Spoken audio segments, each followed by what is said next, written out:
What's up, folks? We got episode number 40 up in this bitch, and we've got 2 guests with us. This is a special one because last July, we did a episode with 3 of my buddies, 2 of which are here today, called the Ballz Deep Pod Volume 1. This is Ballz Deep Pod Volume 2 for episode 40. With me, I got my buddy Sean Forker, my buddy Dan Hopwood. And last time we did this, we sort of explained what a Ballz Deep Day, Ballz Deep Retreat, what the Ballz Deep Boyz are. And basically, when you're going balls deep on a day, you're just trying to seize the day to the best of your ability. So we do something a little bit physical. We do something where we're kind of cerebrally figuring things out. And then we also have a good time and, just hang out and talk and, have some activities that we do. And that's what we've been doing all weekend on the Ballz Deep Retreat number 3. And these guys have been gracious enough to hop on another pod with me. And I've got some questions that I pre-planned. So a lot of times when I do these episodes, I have no clue what I'm going to say or do going into it. That is the opposite of what we got going on today. So got some pre-planned stuff. We talked a little bit about it last night. And we're ready to hop in. How are you guys feeling? Good. Feeling good. Yeah, my coffee, have my ketones. Yes, we are coffeed and ketoned up. Cool. Well, without further ado, we're just going to hop in, and I'm just going to start reading off some questions. So I think I'll start a little bit down on my question list. What made you prepare questions this time when you typically don't? Oh, nice. I think this time around... Well, so I prepared a little bit for the last Ballz Deep Pod, just because there's more than one guest. Yeah. And also, Hop has been on 2 times outside of the Ballz Deep Pod appearance. Yeah. And so, people who listen are going to know him. And then you've been on for, the Ballz Deep Pod, and then also you're referenced here a reasonable amount. So I think because there's a lot of background already been covered, and also I wanted this to be like an activity, where we often have structure to our calls that we do every month, where the chairman will come up and say, hey, let's think about this or meditate this or whatever the activity is. And so I just wanted it to be a little bit more intentional, and also sort of demonstrate kind of what it is that we do, even when we're just linking up on a monthly basis. So love it. Yeah. So that was sort of what made me want to get a little bit more prepared. Well, the questions are bangers. So yeah, the questions are pretty solid. And so the first question will be on first principles, and we'll throw a couple definitions out. So folks in the audience can sort of think about it as well. So first principles are basic assumptions that can't be deduced any further. You could also think about it as the first basis from which a thing is known. Another way you can frame the question is another way you can frame first principles as a question is, what are we absolutely sure is true? What has been proven? And then just systematically doubt everything until you are left with what was a purely undeniable or indisputable truth. So with those definitions, first principles, how do you use them in your life? And whoever wants to go. Popcorn to Hopwood on this one. Yeah, so I think I try to use them whenever I'm kind of problem solving or faced with a challenge. And one of the first principles that I always try to revert to is from Charlie Munger, the famous investor. It says invert, always invert. So when, Ben and I are doing business decisions or trying to figure something out, it's never how can this go well? Because that's kind of easy to think of, but also Sure.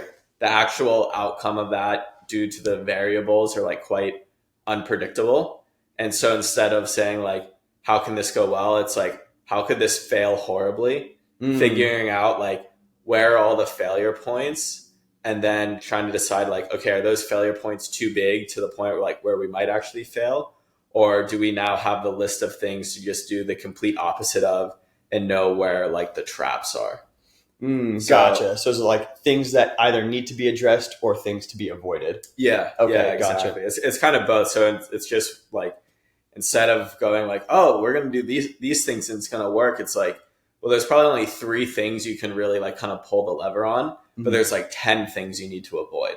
Right. And so I like, that's one that I like try to find myself coming back to, at least when it comes to, maybe like decision making or trying to think of, how does doing this thing like translate into future success to make sure that it's more likely to happen.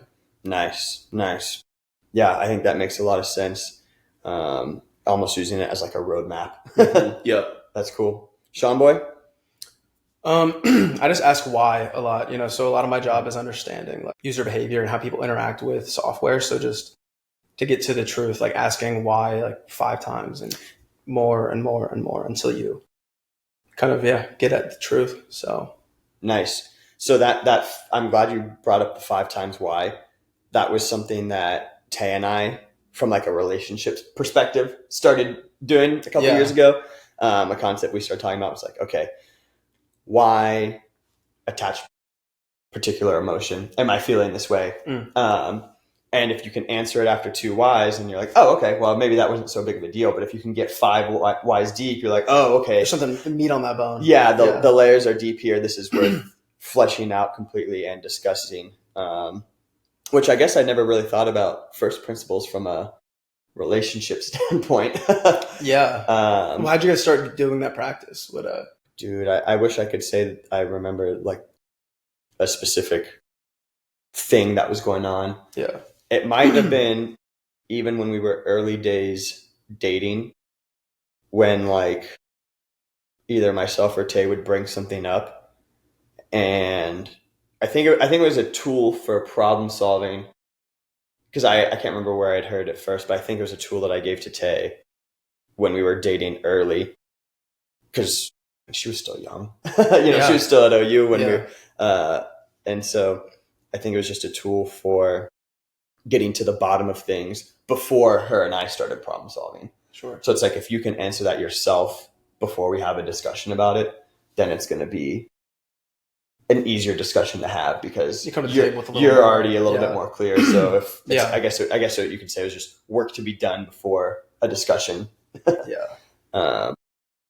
And that's not something we've talked about in a while, but I think it's just because both of us are so much better at understanding ourselves. So we can just sort of hop in and problem solve. It's like a monster. Yeah. Anything else you want to add on first principles? What do you want to add? Sean, see, you did a great job with this in the last pod, because usually folks don't ask me questions. I mean, I guess outside of the relationship, I guess part of the reason I was able to use, or one of the ways I was able to use first principles was just questioning the barrier to entry, even into like the podcast, where you're like, oh, starting a podcast, that's got to be hard. But like you're breaking it down. It's like, what? That's a weird assumption to have, is it? It's like, well, if you have a phone or a laptop, you can record yourself outside of just like having any sort of equipment. Like if you have those things, and if you Google how to start one, you get a million YouTube videos that pop up, and then you're like, oh, what's an RSS feed? And okay, basically just need a host, and there's so many hosts that can get your pod onto any platform you choose: Spotify, Apple Music, Amazon. And so that was definitely a time when I was able to use first principles, just because I think generally when you want to start something, because you're bad at it, you think it's going to be hard, and it will be because you're bad at it. Mm-hmm. But also the barrier to entry is like way lower, I think, than you realize. So using first principles to question, is this actually challenging to start? That's not to say you'll be good at it, but is it doable? And the answer was a resounding yes. Sort of like what we were talking about the other day, Hopwood, or I guess yesterday when we were watching, what was that podcast with Hormozy on it? Oh, Jay Shetty? Yeah. Where like to open an LLC, you just open it in the sense where it's like, you know, it was like to start a business. It's like, first you open an LLC. Yeah. You take that to the bank to get a bank account. Yeah. Then you have the bank account and you get a payment processor. He's like, now you can take payments. Now get customers. That's starting a business. It's 4 steps. Right. Exactly. And so that, you know, when I opened the Fowler and Friends LLC in March, I had the actual LLC for 2 years, just like holding on to it. Mm-hmm.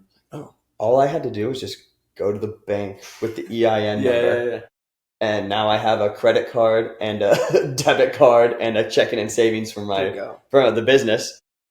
And you can use Venmo, you can use Stripe. There's so many things you can use. And so I think using first principles to question barrier of entry for most things is super useful. Yeah. Because it also eliminates excuses. You're like, oh, it's actually just like 3 steps for whatever it is. Right. So I think that would be the first principle of, I think it's Occam's razor. Just like whatever the most obvious answer is most likely the answer. You know, it's like we try to find like, to start a podcast, I need to have all of this stuff. Just goes the mic. All of like this stuff in place, and I need to like, you know, have this figured out, and like, you know, you gotta have lighting in the studio, and it's like, no, like you just need like, you know, a business, like a computer, and like that's really all you need to start. Yeah, for sure. I mean, this setup is so fucking lean. It's literally a webcam and a mic, and you know, we're watching ourselves right now on my laptop as we're filming this. But yeah, I mean, you just got to be a little creative, and we've got the natural lighting. You know, when I filmed my YouTube tag for, you know, the end of the episodes, it was like 7 p.m. or probably closer to 7:38 because our kiddo was asleep, and trying to figure out what to use as my background. And did you see the bookshelf in my living room at all yesterday? It was yeah. Well, we didn't have like a chair or anything over there. So I just got down on my knees. I used our play kitchen to mount the laptop.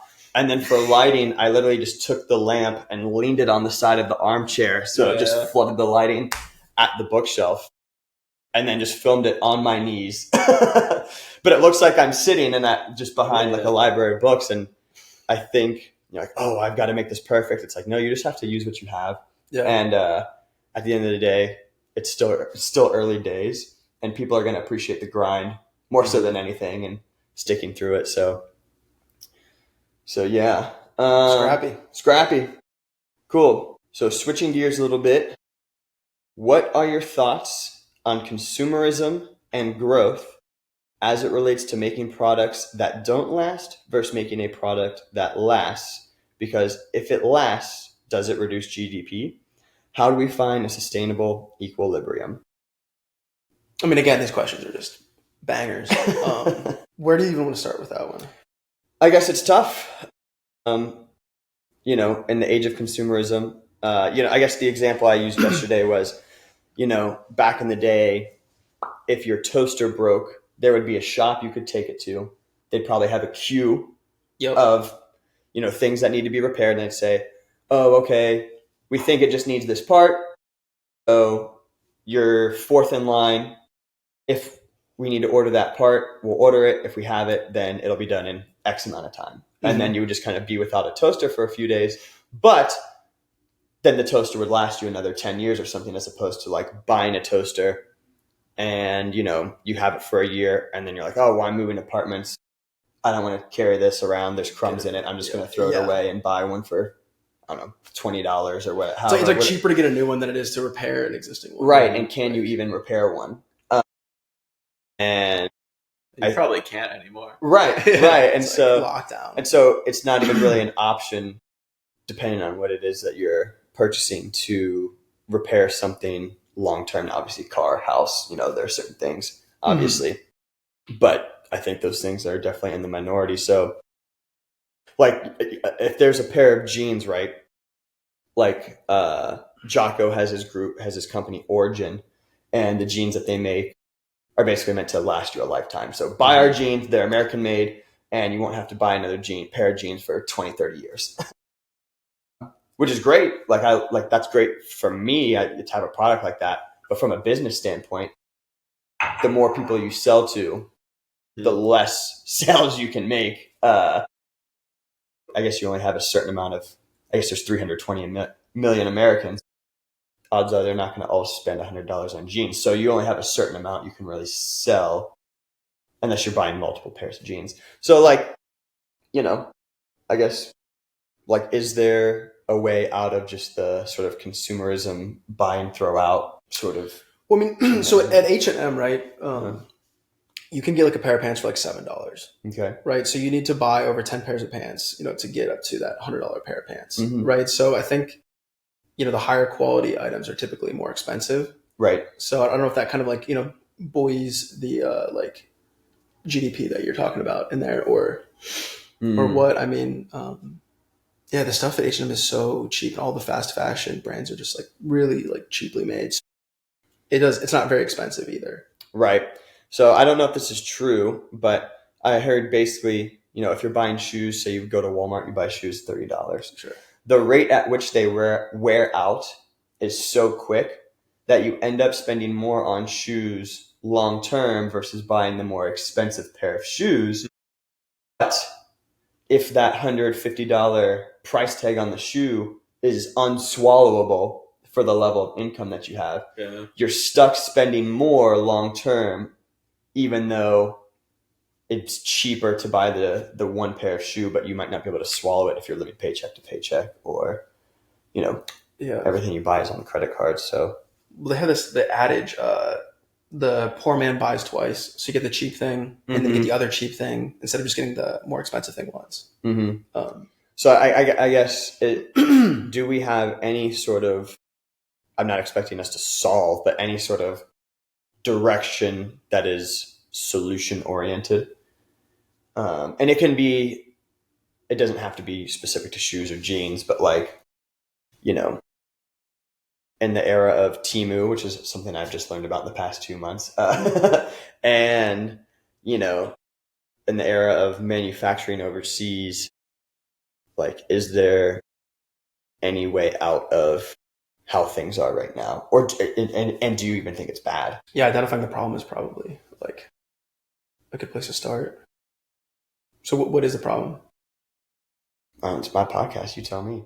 It is your podcast. No, I'm trying to figure it out. Like the fast fashion, like the disposability. That's like the problem. Right? Sure. For the purposes of the conversation. That's right. The problem, right? And so like that, and then we keep throwing like mountains of donations at like Haiti or Trash something. Island, and you've just got like piles of clothes and like in developing countries who then aren't producing their own clothes, which they would probably benefit from doing financially as a country and for their sake of their own people. But we're just like kind of enabling a lack of production in those areas as well, probably. Yeah. I mean, I don't think, though, if you shifted to higher quality stuff, it changes who can buy it.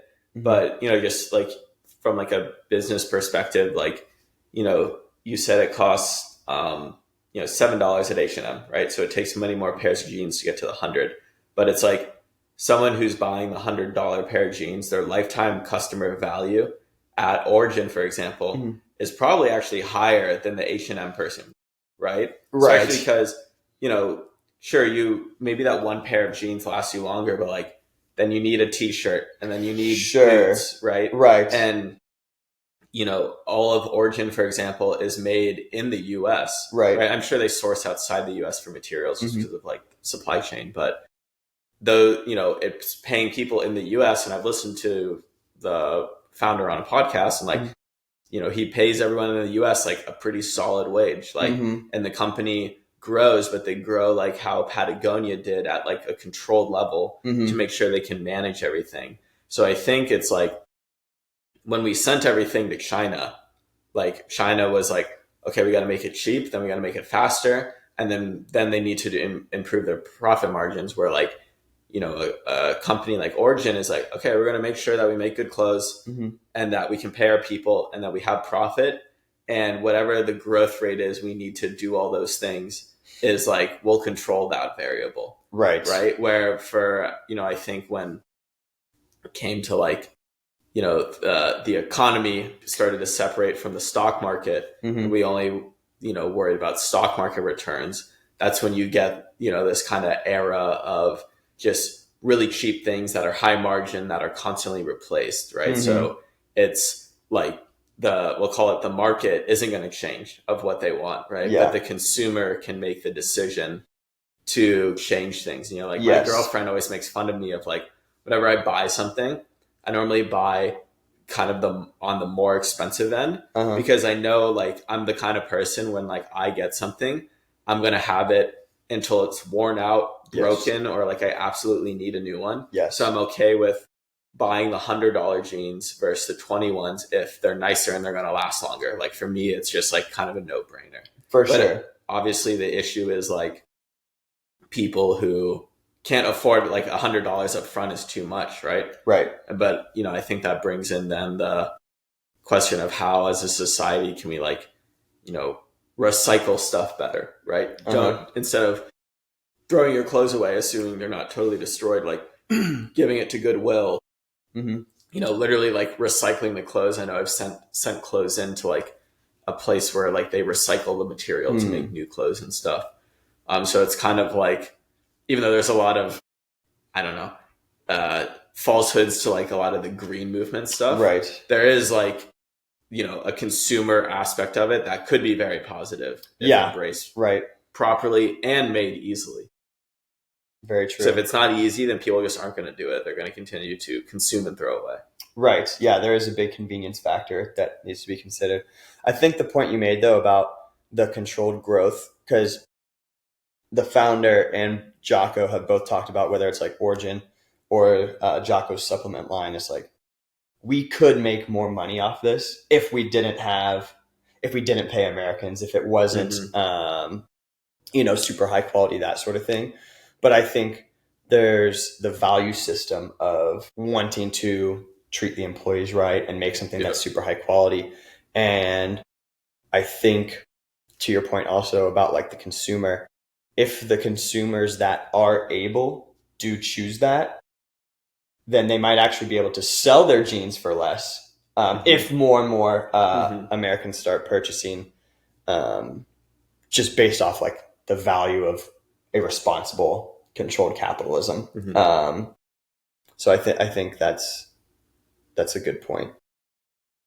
I wonder how, and this will kind of lead into maybe some stuff we talk about later, but how do you go about making that shift? Like on this pod, should I just be like, hey, make sure you buy if you can, encourage audience members and just start small. And the more people that buy, from American companies that support American workers, then maybe other companies will start to pivot and make that happen. Like, well, I mean, I wouldn't even say it's like, obviously I'm American, I'm pro-American, but like the ship has sailed on like everything being made in America. Right. And it's just like, I don't know. I have like very few pairs of pants fit me. And like, I personally don't wear jeans just because in Singapore it's very hot. Right. But it's like, I'm sure I'd love to buy a pair of Origin jeans, but like the odds are pretty good they're not going to fit me. And it's just like not an option. That being said, it's like, if you look at Patagonia, like I don't think they make a lot of stuff in the US, but all their stuff is like responsibly made, responsibly sourced, right? They treat their employees well and whatnot, and they're pretty innovative on product.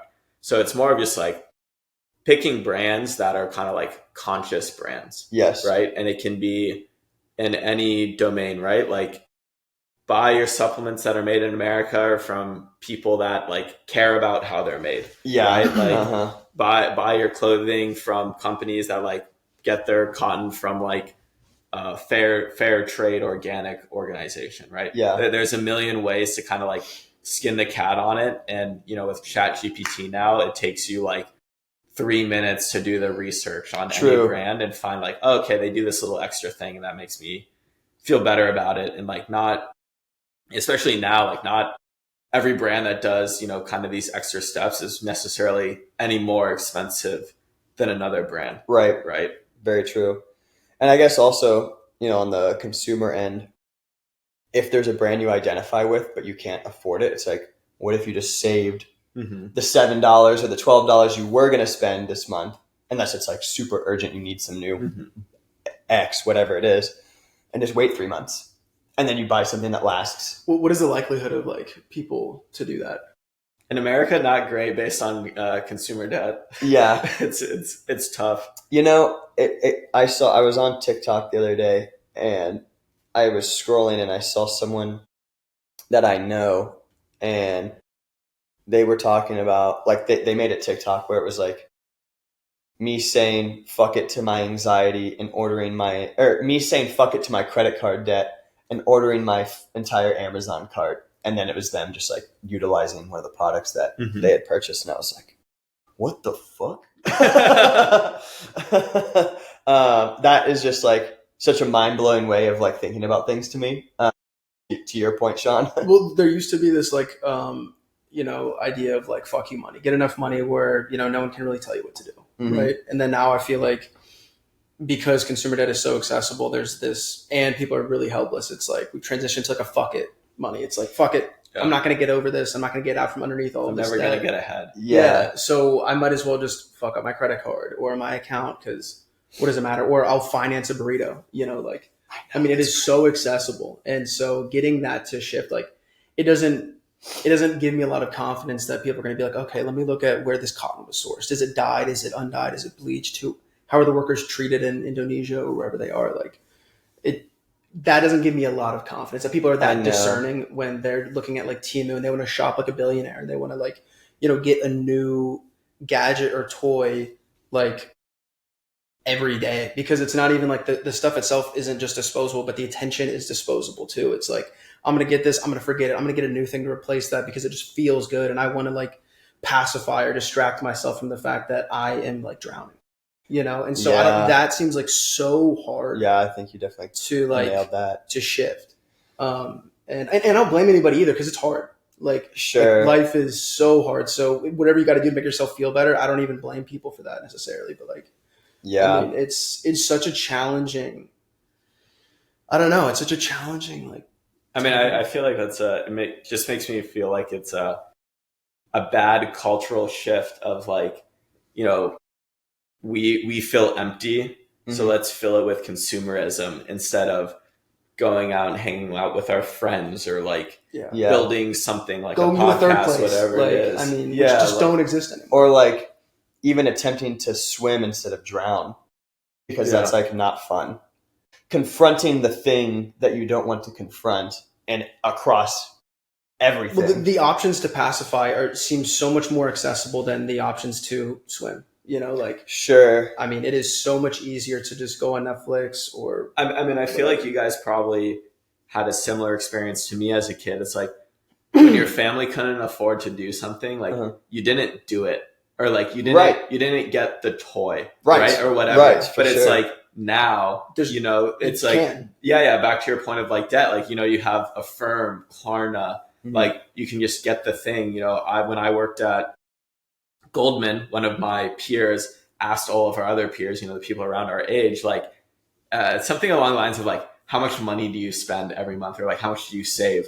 And pretty much like 70% of them were like, I live like paycheck to paycheck. Which is crazy. No matter how much money you make, you just keep filling it. Yes, it's always like, my credit card's just always maxed out, which is like, we're supposed to be like the best financial advisors, or like, I guess our age group was to be the best financial advisors. And it's like, don't get me wrong, like we got paid all right. It wasn't really that much for living in LA, but it's like enough that you can save money. There wasn't even like an intellectual barrier. It's not that you guys didn't know any better. It's like you guys should know more than anybody. But it was this like, we'll just spend in the hopes that we become an advisor and we make more money one day. But it creates a system of like, you're then never ahead. That's crazy. Right? Even as an advisor, it's just like, the advisors at Goldman make $1 million plus a year. Right. Yeah. And it's like, you just carry that habit. And it's just like, I make and I spend $1 million a year. Right. And I'm just like, I manage multi-billion-dollar portfolios. Right. And like, I can't even save a dime for myself. Right. So I think it's like, it's really like, and that unfortunately we have yet to have an answer, but it's just like this deep cultural shift. And I think of how people feel like no matter what they do, they can't get ahead. So I think to your point, Sean, when you were like, well, how likely is that people are going to, save for 3 months to buy a pair of jeans? It is unlikely, but I think it all just starts with like some people like in your community, whoever it is, just like you have to like it goes back to just setting the example for your family, where it's like, I think it really does start like within the household, where it's like whoever is in charge just starts acting responsibly. And it's like, well, how likely is that? It's like incredibly, but like if you see just one other person doing it, it like maybe it illuminates it. So it's like grassroots cultural responsibility is I guess like what I would advocate for. And it's like, sure, is it unlikely to like catch? Maybe. Is it going to spread quickly? Probably not. But like if we don't try, it just won't happen. Mm-hmm. Right. Like I think it's so worth trying. And obviously I use my credit card and stuff, but I just use it like a debit card. Yeah, I mean, I have a budget that I stick to. Off in full yes, at the end of every month. Exactly. I have a budget that I stick to, and put a little bit into education fund for June, and save where you can. I think and we got to a point where it's like, okay, well, maybe we need to cut a couple. We've got Disney Plus, Netflix, Hulu, all these things. It's like so much content. Half the time you just end up scrolling. It's like, get rid of it. I mean, last night we were just like scrolling on Netflix trying to find watch. It's like, dude, because every movie's a miracle, and there's just like a million miracles. The cost of a miracle is near zero. It's like we're like desensitized to just how like. I remember picking out DVDs as a kid. Like, it was I don't know. There is maybe a more meaningful experience, or there's more cost to choose. Yeah. Oh, definitely. It's more finite. And yeah. Now miracles are like, dude, infinite. Like infinite content. If you got DVDs from the library, you got to pick 6 or 8. And you only have a couple days to watch it. Right, exactly. So it's like you pick knowing you probably aren't going to watch them all. Yeah. And you're probably going to fight with your siblings over which one it's going to be. It mattered. Yeah, it mattered. And which one you picked. Instead of now, if you're 5 minutes into a movie, I'll just leave that. But literally, you were not going to finish the last 5 minutes of Dead Man's Chest. That's on me. And I was like, that's on me. I was like, bro, if you don't finish that, and it was so consequential. Yeah, I know. It's like so crazy how the end of the movie impacts the sequel. Dude. And it wasn't even 5 minutes. It was like with credits 5 minutes. It was maybe 90 seconds. Yeah. I'm like, you needed to see that, and I'm glad I did. Yeah, you made me do that. You pushed me over the edge. I did.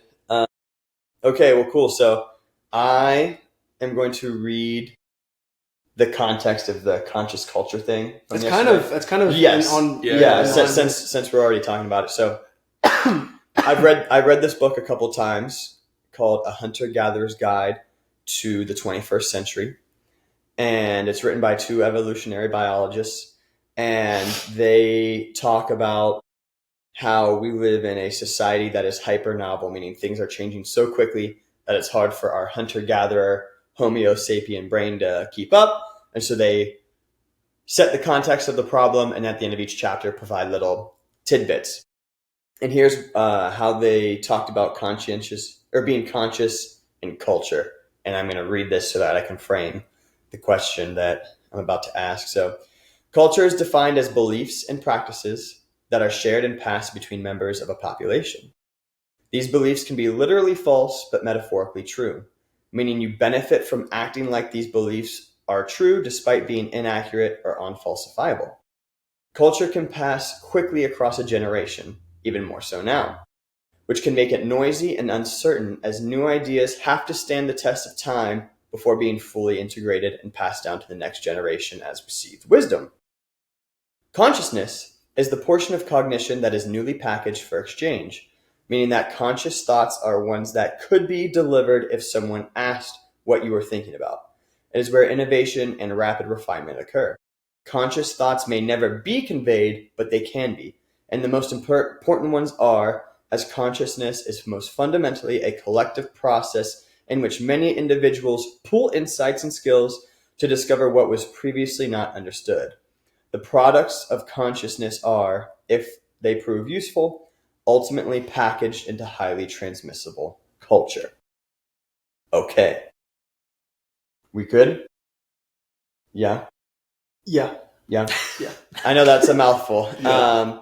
Given all that, how do you and we in our society... Wait, can we just like sum that up real quick?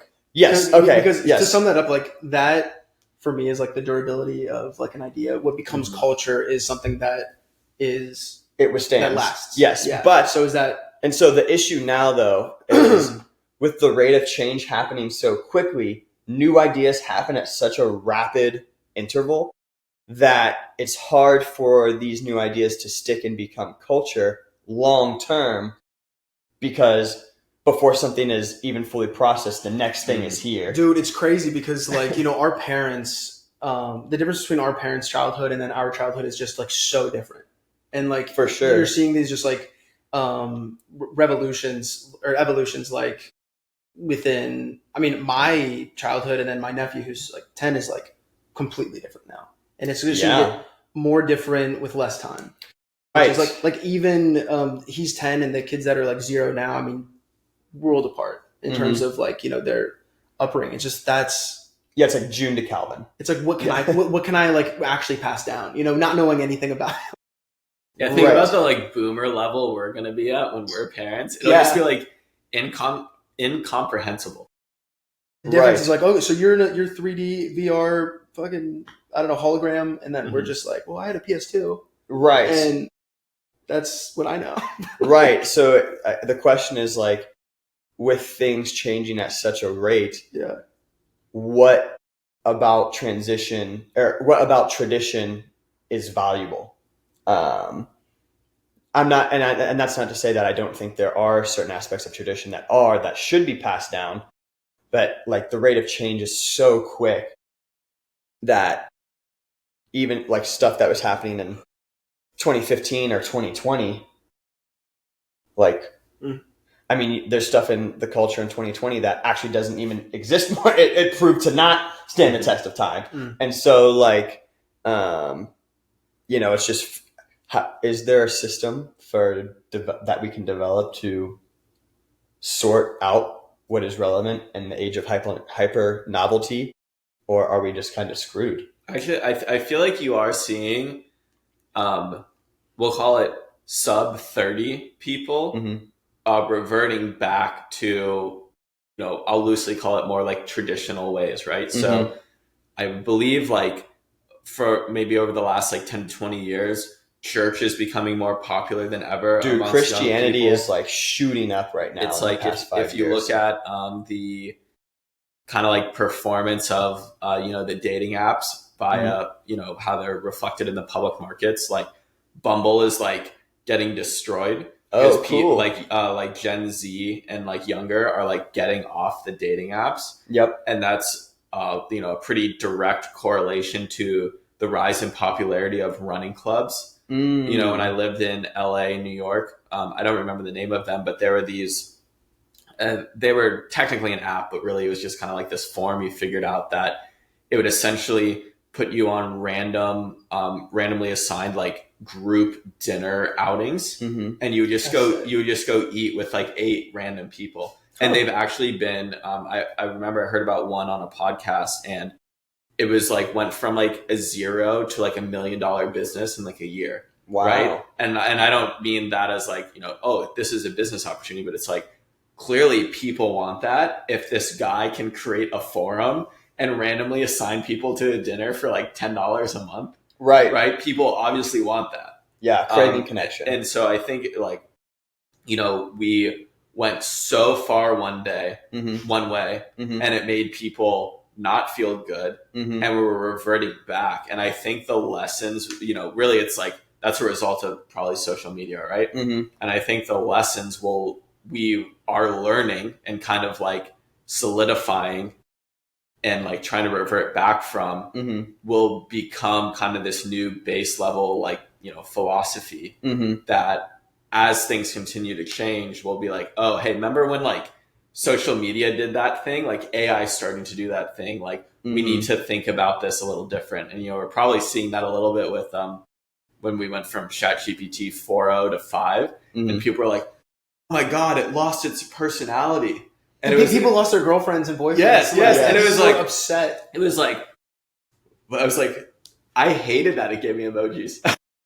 I was so tired of that. But like in all seriousness, it's like, whoa, isn't that crazy that people are like, I lost something? I was like, dude, it's like a chat bot. It's like not real. Right. The feelings were like real. I know, which is like people wild. are so starved for like connection. I don't know. It is kind of sad. No, for sure. But I think it's like, hopefully we're starting to solidify some of the things we've learned of, you know, how social media made us deviate from kind of what makes us human and what allows us to feel human, that we can kind of nip in the butt some of the future quick evolution. And obviously it's like, I don't want to slow the progress of AI because a place like China is not it's not, right, for sure. But it is something progress. It's like, you know, as a society, I do think we are gearing in the right direction. Yeah, I would agree. And I think hookup culture, we've learned, is not beneficial for guys or girls. It's like pretty harmful to the self-esteem for both. And I think that is a good thing. I think while it's still easy to get lost into it, I think people are way more aware that the algorithm, whether it's like on X or whatever, is just pulling things that get the most insight, which are just like the most aggressive sort of thing. And I think it's people have a bit more of a filter. Not saying it's great, but a lot of like being able to recognize that what you're looking at is only getting a lot of attention because it's rather extreme and sensationalized. And so I think people are getting a little bit more discerning with that. You know, I hope, like, I'm super biased, obviously, just having a wife and kid, but I think that is so beneficial for society because it creates investment in the future when you have a family that cares about the outcome of the next generation. You know, people have been talking about like declining birth rates in certain parts of the world. And I think when that is the case, it does show, whether or not the population is aware of it, like a lack of faith in the future. And I think a lot of times it's easy to talk about how, oh, well, like the world is so bad, and you know there's the threat of nuclear, you know, war, and you know, is AI going to take over? And there's all these apocalypse scenarios that are easy to, you know, throw out there. But you know, if you're a small town in, you know, the year 1100 in Ireland, and you have no context for how big the world is, like the apocalypse comes when the Norsemen sail across the sea and just wipe out your village. You know, like the threat of annihilation is always there, regardless of scale and regardless of like awareness of like global events. So I just think that's like a piss poor excuse where it's like, oh, well, bad things could happen. It's like, yeah, they will. Like, you know, I think there's a reason that most people don't kill themselves, and that's because even though life can sometimes be tough, life is better than not life. And so I think just by the fact that, you know, there are life more is better than not life. Yeah. I think people need to remember that. It's like, well, would you rather be dead? It's like, well, I guess not, because I'm because I'm still here. It's like, okay, well, there must be something about it, you know, that is worth sticking around. Back on like the point of like culture and the things that get like like passed down and get like like transferred from generation to generation. What are some of the things that kind of, independent of what's like technologically in vogue or socially in vogue, like are there through lines even with the rapid evolution that, you know, we see just among different generations? Are there like are there things right now that are still consistent all the way through, or is it just one pendulum to generation to generation to generation? So there's got to be some things that just come through. Well, I think one of the, like how Hopwood mentioned, like church seeing an increase and like Christianity being like on a huge upswing right now. I think whether or not like you want to believe in God is totally up to you. But I think like the Judeo-Christian value system, that started with the Old Testament, however many thousands of years ago, like call it 5,000 years ago, whatever. That is a major through line. And I don't think people are super aware, and maybe I'm wrong, but I don't think people are necessarily super aware of that. And that's not either on that's not like on a political thing. Like most people politically aware. But more abstractly, is that not even just, religious specific, but is that just like, this needs to be defined or a part of a group? Is that I think there's a group element to it, but I think there's also an inherent value system. Like you could be part of like a pagan group that practices Wicca, right? Yeah. But there's no value system to that. And so like, you can give thanks to the Earth Mother and whatever. It ultimately still leaves you aimless. Whereas like, you have like the 10 commandments that come along with. There's like actual to-dos. Yeah. It's like don't kill, Yeah. don't be jealous, don't steal from your neighbor, and love. When we talk about durability, I mean that text is old as shit. Yes, yes, I mean, right. It is the longest standing value system. Yeah, and I think that's interesting. I think it shouldn't be dismissed, even if you want to be atheist and don't believe in God. Like that's okay, but I think you also have to recognize that also is like, okay, if it's from an evolutionary perspective, if it's transmitted for 5,000 years. You can't dismiss it offhand in terms of like a pattern of behavior that yields positive results. Well, it's like if you look at all religious texts, like all of the stories that give you a principle are all roughly the same story. Yes, there's a lot of different characters, their version, but it all kind of like comes down to the same thing. Right. So it's like obviously there's inherent principles that do work and are valuable. Yes. Right. But yeah, so it's like, how do you bring those down? Like as things change is kind of the tough part. Yeah. Do we all start going to church? Well, I don't know. You got to repackage it too for like the generation that, because they probably have different, I don't know, ways of receiving things, but like, I don't know. Maybe not. I mean, because if people are adopting it anyway, then. Yeah, I think there's something also like about like the ritual of the thing, sort of like your morning routine that you have. It provides you a sense of peace or whatever.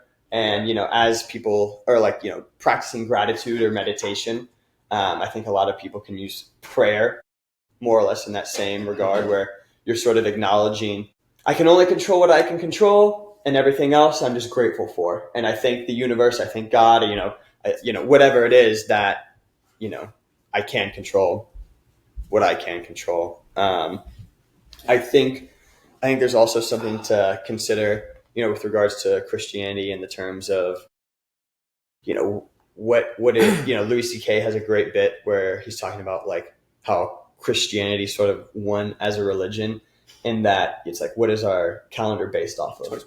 Yeah, it's based off of Jesus Christ, birth date, and then there's this date, and then everything after, 13 billion years of universal history or whatever it is now, stops at this point, and we count our year based off this individual, regardless of your religion.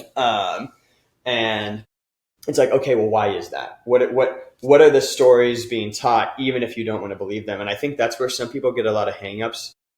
So it's like, well, I'm open to the idea of there being a God, but it really blows my mind that there are certain individuals that claim this particular story is the story of creation. And I think sometimes that is like what trips people up, is they're like, how do you know? And it's like, okay, is that what faith is? Yeah, that is the faith component. I think, like personally, I am open to the idea that there is a God. I personally can't commit fundamentally to like say, okay, like I'm a Christian, Jesus Christ, is my Lord and Savior. However, when I was reading that culture definition, it's like, some beliefs can be literally false but metaphorically true. It's like, okay, is the Judeo-Christian story starting with the Old Testament and then leading to, the Gospels. Even if you don't believe in the literal events, if you can, are there values in there that if you act by or act out seem to yield the best possible results?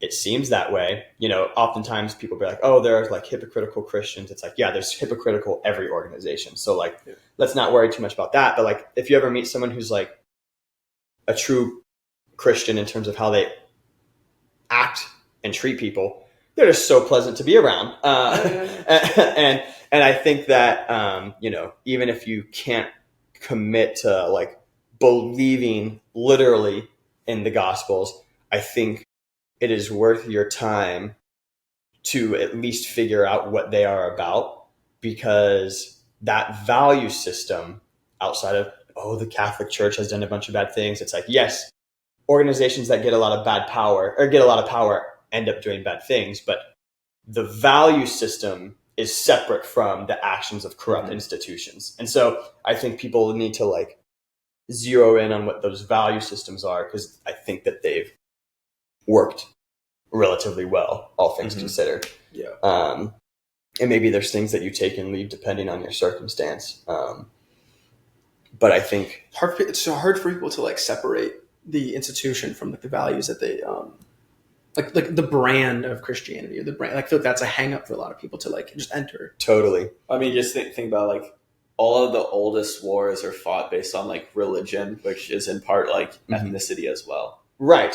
So it's like, I think for me, for a long time, I was like agnostic. So I was like, you're telling me that like there's a big white guy in the sky who has a big beard and like Jesus is white? It's like, well, he was in the Middle East, so he definitely was brown. Yeah. And I was like, it seems pretty ridiculous to me that Mary got pregnant without having sex. Right? Sure. And like my dad said, I said some of this stuff like as a kid. Yes. I was like, I don't get this Holy Ghost situation. Where's he coming from? Totally. Right. It's but a it's lot. like, as I get older, it's like, I think I can accept that like there is something greater than us. And like, I choose not to think of him as a white guy in the sky with a big beard. Right. But it's like I was kind of saying before, like the principles at which, religion shows is like as old as time. Right. Yeah. And so there's like got to be value in them. Totally. And I think like the proof in that is also like just in the fact that there is recordable history, and that history is, there is a value in recording history that you can kind of look back and say, oh, here's what worked, here's what didn't. These things were worth taking note of. I think that's also a big problem, and I know something we've talked about a couple of times this weekend, but not having context for where you stand in terms of the human canon, and where you are placed in history. Human canon. I like that. I've never heard that, the human canon. Where it's like, especially I'll speak more so on behalf of just my perception of like, what I see online. And again, it's going to be distorted because of the algorithm pushes just crazy bullshit. But I think people lack generally, and I don't like to generalize, lack of an understanding of history. I certainly do. Yeah, and I certainly do too. And it's been something that I've been seeking out, but on the like Judeo-Christian value thing, there's so much of America, and there's so much that is in the American culture of, people talk about rights all the time. Yeah. Oh, do I have the right? This right? This is a fundamental right. This is a fundamental right. I am owed XYZ. And maybe it's true. Maybe you are owed that. But I think there's a general sense of entitlement where people are just like, well, where do these things that you assume? I think people assume a lot of values and have no context for them. It's like, I deserve XYZ because because of freedom in America, and the government should provide this for me because it's provided these other things for me. But they're completely divorced from the fact that to just do an overly simplified tour de history, you've got like Judeo-Christian values. You've got like the Greeks and the Romans, and you pull like their sort of ancient democracy from that. You've got like the rise of Christianity, and then you've got the Renaissance and the Age of the Enlightenment, and then you progress, and people start moving overseas to America, and you've got the foundation of the colonies, and people like John Adams and Thomas Jefferson and all of that were hyper intelligent in terms of they were super aware of like Cicero and Caesar and all these like Roman bigwigs and players, and they could read Greek, they could read Latin, and they saw themselves as like sort of continuing that legacy. Love them or hate them, like I'm not saying that you have to like those guys. I'm just saying that like they had extreme context from what their place was in history, and they were like, that when you learn about manifest destiny and people going west and doing like the wagon trains and stuff, there was a certain context for continuing a legacy and moving history forward. And then you have like the civil rights and continuing to to push the boundaries. And I think now we're at a point where of my gross oversimplification of history in 30 seconds is just like you have a population that has all of those values baked into them, but have no context for where they came from. And they're just like, oh yeah, I deserve these things because XYZ, but they don't actually know that like, actually, unbeknownst to you, you just happen to be born into a country where you can almost do anything. And it all stems from, thousands of years of progress leading up to this moment. And you've been passed a baton that is worth more than you could ever know. And it's like actually your prerogative to take that baton and run with it and see how far you can get down the line. And I think... Are they not taking the baton? Or are we not taking the baton? I just don't by think not understanding. I just think they grab it and they're like, cool. Yeah, like I don't even know. Like I don't even think they know they have the baton. And again, like I'm not a historian. I don't have that much context. I'm not advocating for like, and obviously like there's atrocities throughout history. But I think the more you learn about history, the more you're like, holy shit, times are so much better than they used to be. Why is that? What is the value system that has caused times to be better? And then there's like a through line you can sort of follow. Yeah. And that's definitely helped me a lot. And it's also like made me way more grateful. Yeah. Like, oh shit, I'm not in some dog shit time period. Or I'm not just in other parts of the world right now. Fair. I just like happen to be born here and just start having memories, oh, well, it's kind of come online in America. Yeah. by no will of my own. Sweet. Anything more on that? That's a good one. Yeah. I think when you give your brief overview of history in the future, you should always end where like David Goggins is right now. And now we have David Goggins. Exactly. The timeline, that's where it's... Exactly. Okay, this is kind of relevant to what we were talking about. By what method do you distill wisdom of any sort to determine whether or not to heed it, be skeptical of it, or look to change it, just personally? Like someone gives you advice, whether it's your parents or, a mentor or something, like, are there a series of questions? Like, is there something like you run it against, or do you kind of like, oh, I trust this person, I'll act it out. And then if there are things that don't serve me, I'll throw them away. Like, how do you approach that? I think,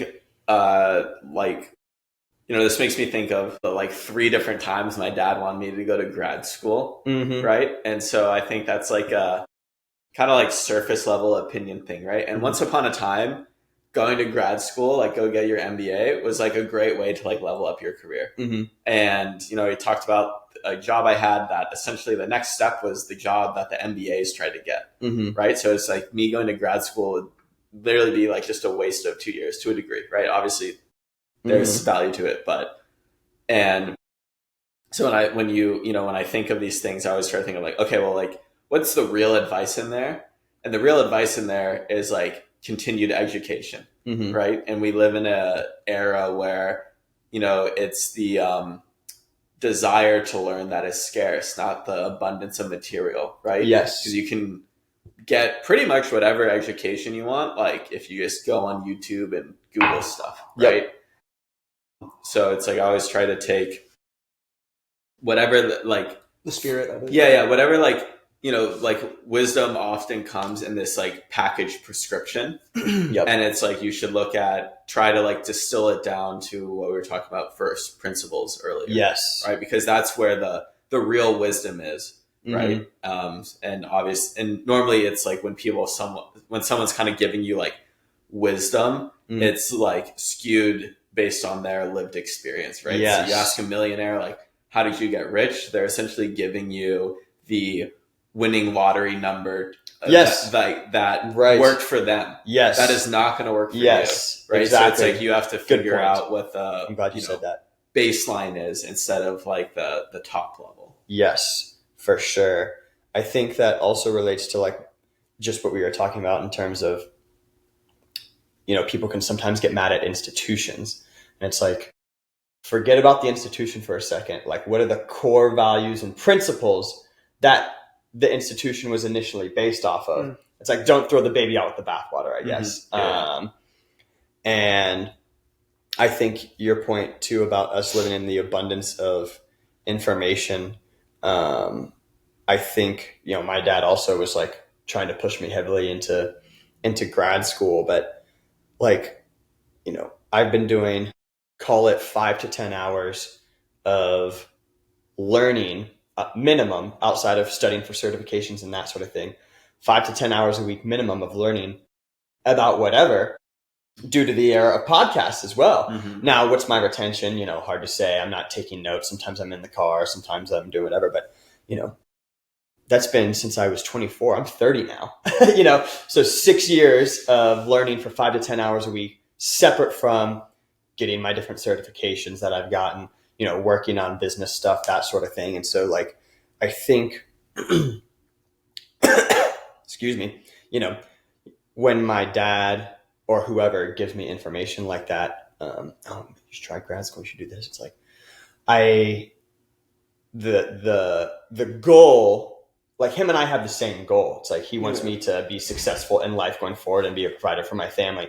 And I went that course. So it's just, is the strategy the best strategy for the goal? And so I think breaking it down into first principles is huge, where it's like, oh, okay, well, both strategies are an option. One of them is actually going to be cheaper because I can get, you know, an online education that is of high quality, if you know how to be discerning, more rapidly and for free. And so I think I'm just going to take that route. But I think sometimes dealing with, you know, like, I love my dad, you love your dad, dealing with not listening can be challenging, because there's also been plenty of times in my life where my dad has been right and I haven't listened. And he's like, so your dad knows your dad knows some stuff. And I think I've done this life thing for 60 years. Yes, exactly. And I think part of growing up is building confidence in your own wisdom, and you gain wisdom via life experience and confronting failure. And so I've confronted failure so many times that at this point I'm like, okay, I kind of get the stakes. So I know what happens if I fail, and I'd honestly rather fail. Not if I fail in grad school, now I'm still in more debt. But you know, not, and that's not to say that I would, like, you know, going to school is actually kind of straightforward. But I don't know, Sean, what about you? Wisdom, how do you receive it? How do you filter it? I mean, I think, like, for me, the transmitter matters a lot, and the credibility that I like place on them. So friends, you know, obviously know me very well, so I put, you know, a high premium on the things that they say. Same with family. But a lot of times, I mean, it just, you can be told a bunch of things, but without the practice, without touching the stove, it's like, I'm not gonna know if it's gonna be hot or cold. Like, so I take a lot of input and then filter and then practice whatever, like, you know, I guess like sticks. But yeah, I guess crowdsourcing and just trial and error. And then the stuff that I want to keep doing, I just, you know, continue to do. And the stuff that I, you know, just pick up and set down, I'll just never pick up again. Yeah, I don't know if that's even answering the question. But I think so. Just taking stuff from people and then doing it or not, and then just trusting, having confidence in myself that, whatever I continue to do is stuff that works for me. And then stuff that I don't have any feelings about, I'm not going to pursue that, even though someone that I respect said I should. If it's not for you, it's not for you. Right. Yeah. And I feel like sometimes even explaining why you didn't heed advice can sometimes take so long, where it's like, well, here's what I'm trying to build. You have to really understand me, what I'm trying to do, and that sort of thing. So how about this? It wasn't bad advice. It just doesn't make sense for me, and just trust me. Yeah. But you don't even owe anybody an explanation for your life. It's just don't work. Yeah, it didn't work. Yeah, doesn't make sense. Great advice, but didn't. Yeah, because dude, all those things, applicable. MBAs or education in any form, different modes work for different people. Yeah, I'm not anti-MBA. No. I think, I think to your point, it is so straightforward in terms of what you need to do to arrive at a certain outcome. And there's a lot of promises on the other end between here and all of that hard work and the credentials. Mm-hmm. So it's for certain people that works really, really well. Yeah, it's going to be work either way, whatever your goal is. Yeah. Yeah. So it's what work do you see value in, and is it going to get you closer to the success that you value?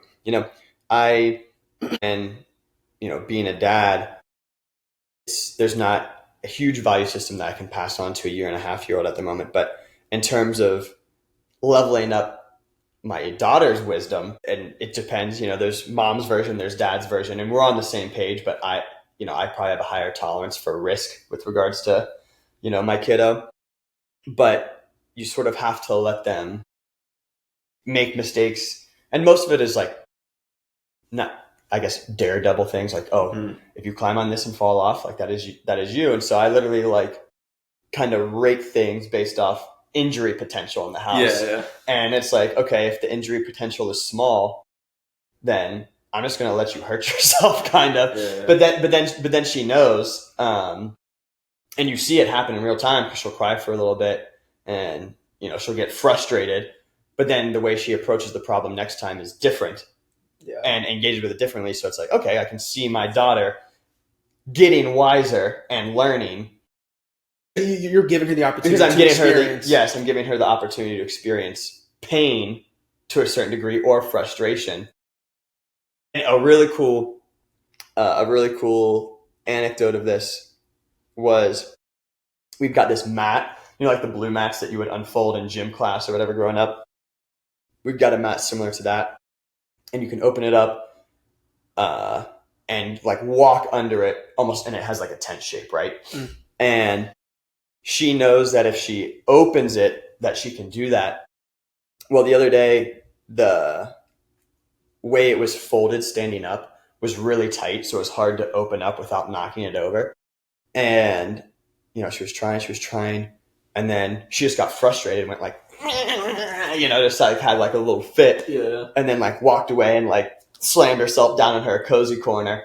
And my wife and I both caught each other's eye, and we were slightly amused, but I was oh dang, she just kind of got frustrated and quit.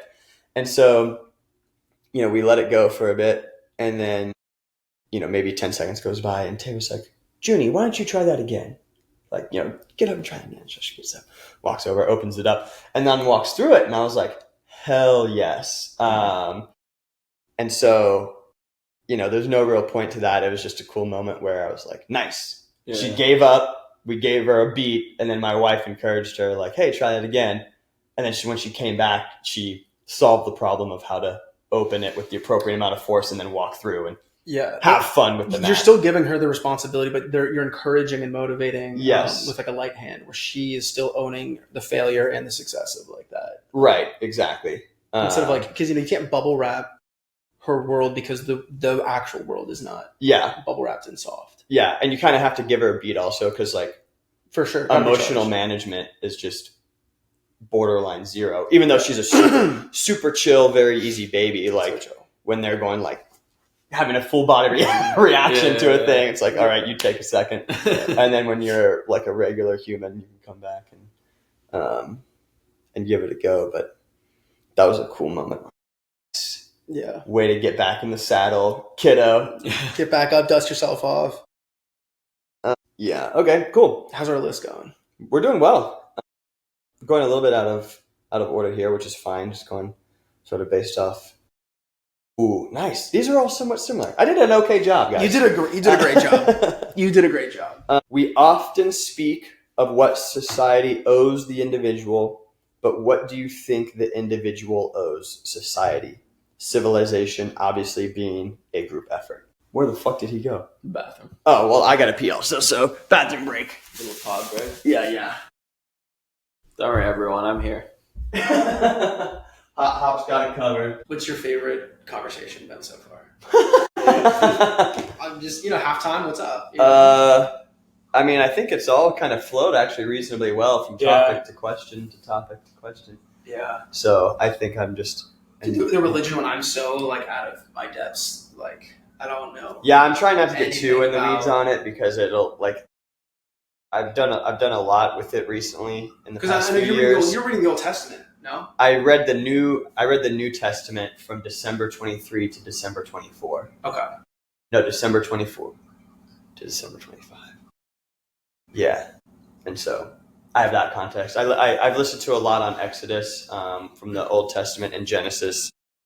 So I feel like I have a good amount of conversation, literacy, but to speak on a thing is also way different. Mm-hmm. And you also, as you're talking, start to realize how unfleshed out your ideas really are. Yeah. Right. And so that's not to say I'm not confident in what I know and how I shape my values, but also you're damn, if I want to get to talk about this on a pod and not come off preachy, but to just more or less just display it as something to consider is kind of what I'm going on. Because I don't want to get too deep in because I'm For sure. well, I'm kind of ignorant. I'm not no way that's would as I. deep as I can go too. Just conceptually, what is durability of text mean? Right. Because But in no way what I said before. I'm not a Christian, but I practice Christian values. So I don't want to start speaking on religion as a moral authority to be followed. Right. If that makes sense. yeah, it makes sense. Do you think it's more approachable and more realistic being half baked, but still following something where? Because I feel sometimes you talk about the barriers to enter something. Mm-hmm. It's okay to not be an absolute pro or know every single word of the Bible to be able to adopt some of the values of it. I feel there's still people could probably relate to that more than being a pastor. Yeah. And also you're divorced from the institution, which people tend to have beef with, which can be helpful. I think that's the biggest problem. I think. Yeah, I mean, I think there's definitely some digestible nuggets, and I think culturally, if we were talking about ideas that spread, horizontally, there are going to be some people that just follow shit because that's what they've been told, and so if that's the info that they receive, they sort of got the luck of the draw, where it's I just follow and espouse these values and don't really think about them. Yeah, that could put them on the path to success, just being totally ignorant. Blind. This is a tangent, and then we'll get back to our question. But in the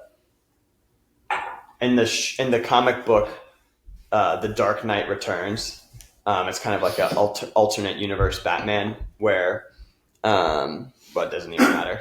But in general, as the issues progress, there's these kind of kids or villains that we follow, and Batman kind of takes down one group organization, and then you see the same kids that were in that organization in the next one, and then he takes down that one, and then they're in the next one, and so they just go to a different organization. Yeah, because they're just looking for belonging. Yeah, and so it's they're these young dumb kids, and they kind of talk stupid or whatever, and maybe they're not kids, they're in their 20s, 30s, whatever. It doesn't really matter, but they just are hopping gangs basically, because the gangs give them belonging, and some of the gangs have different belief systems than the previous one that they held, and it's a 180.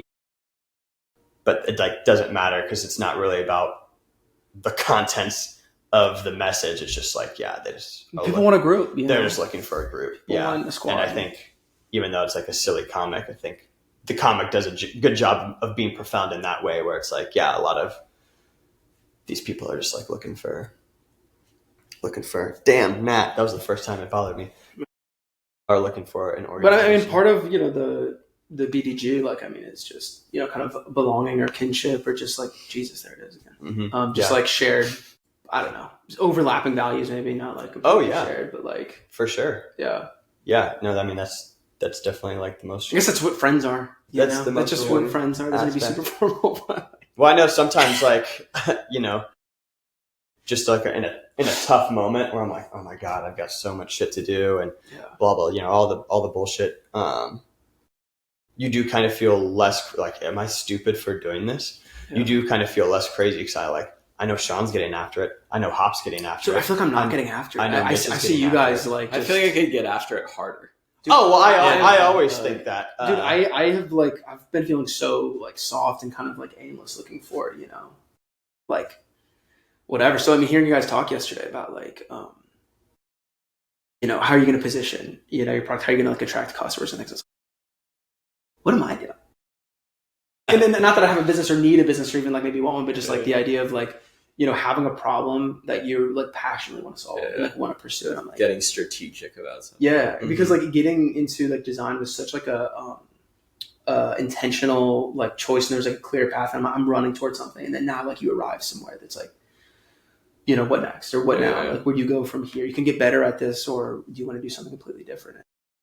I've been kind of floating in this like liminal like space for about a year, just like what I don't know. And I like this. I like it, but it's just like I don't know. It's not as like vital as like I gotta push this product or I gotta like provide. Yeah. And there's also nothing wrong with that. Like being a Ballz Deep Boy doesn't mean you have to like have some fucking side hustle that you're grinding. I know, but there is a lot of fulfillment in having a goal and running at it. Because if you don't have it, then it's like, what is the purpose of the work that I'm doing today? What is it in service, of? Right. Where is it going towards? What is it for? And then it's like, I don't know. And maybe it's just to have a chill life, And I guess there's something in that, but that doesn't seem like of the highest like order. It's not what you want. Yeah, and maybe I don't know. I was observing the conversation yesterday, and obviously I was like brain dead, but I was like, yeah, this is I want some of that. You can always work for Fowler and Friends for free. Yeah, because like Hormozy said, it's never really for free because you're gaining skills. Yeah, you're gaining skills, and I'll pay you eventually. Yeah. But you got to step it up. Yeah.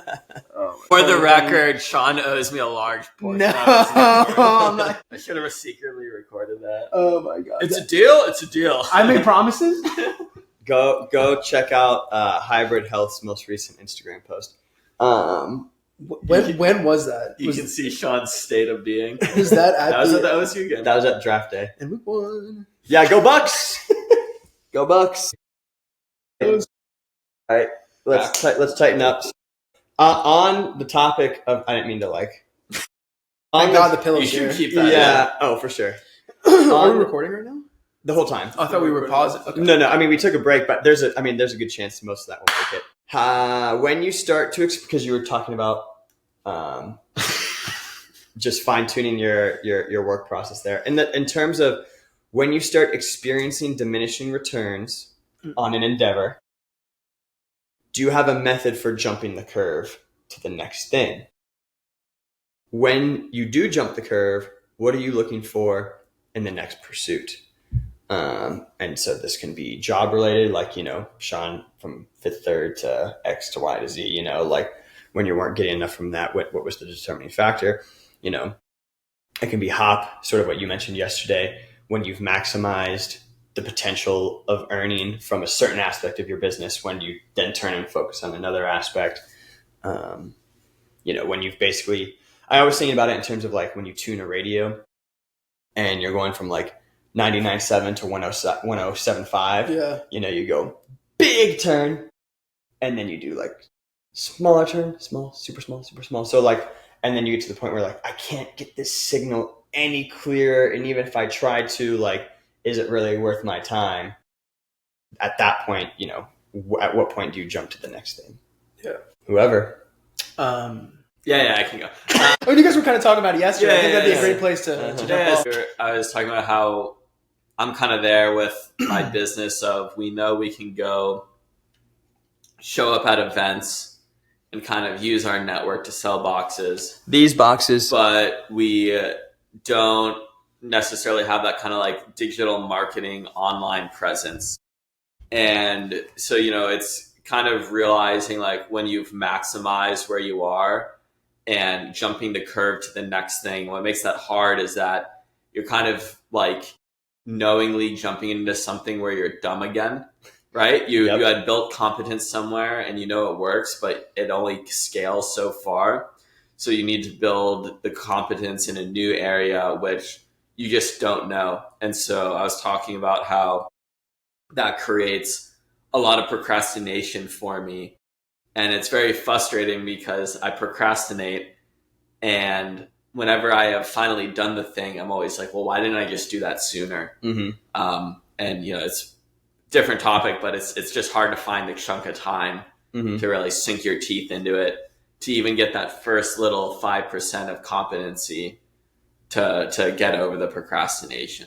Yeah. But, it's kind of realizing just where you are, realizing when you've maximized, and thinking about what's the next thing to jump on and learn, to continue kind of like up the curve, because it's kind of like this like up and down, but the down part is higher than where the previous low point was. Mm-hmm. And you're kind of always going up and down, but it's a gradual progression up. Right.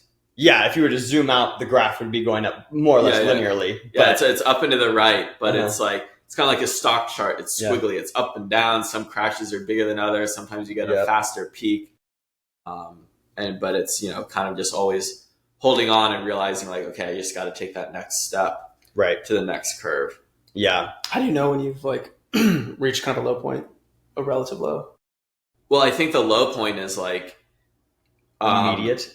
That like just that next step, right? Because like right now when we run Facebook ads, it's like we get a little bit of sales, but it's not nearly as much as like if we go to an event, right? So it's like we kind of know we're there, but it's like, when you look at like buying a stock, like you want to buy at a low point, right? Yeah. With the anticipation of it going back up. So it's just kind of like knowing that, okay, this is a low point, but as long as we stay put, keep trying, it's going to go to the next level. Okay. Yeah. I think, for where I'm at right now, and this is kind of on the conversation we had yesterday, Hop, where I was asking for advice. I'm at the point where I've got clients that I make workout plans for, and I've got this ebook, and I've got, a bodyweight workout plan. So I can do consultations. So I have a handful of services, but it's like, how do I package them? And right now I've got, because I bought that book, I've got access to School, SKOOL, but I haven't learned how to put my stuff on there, make the offers, that sort of thing.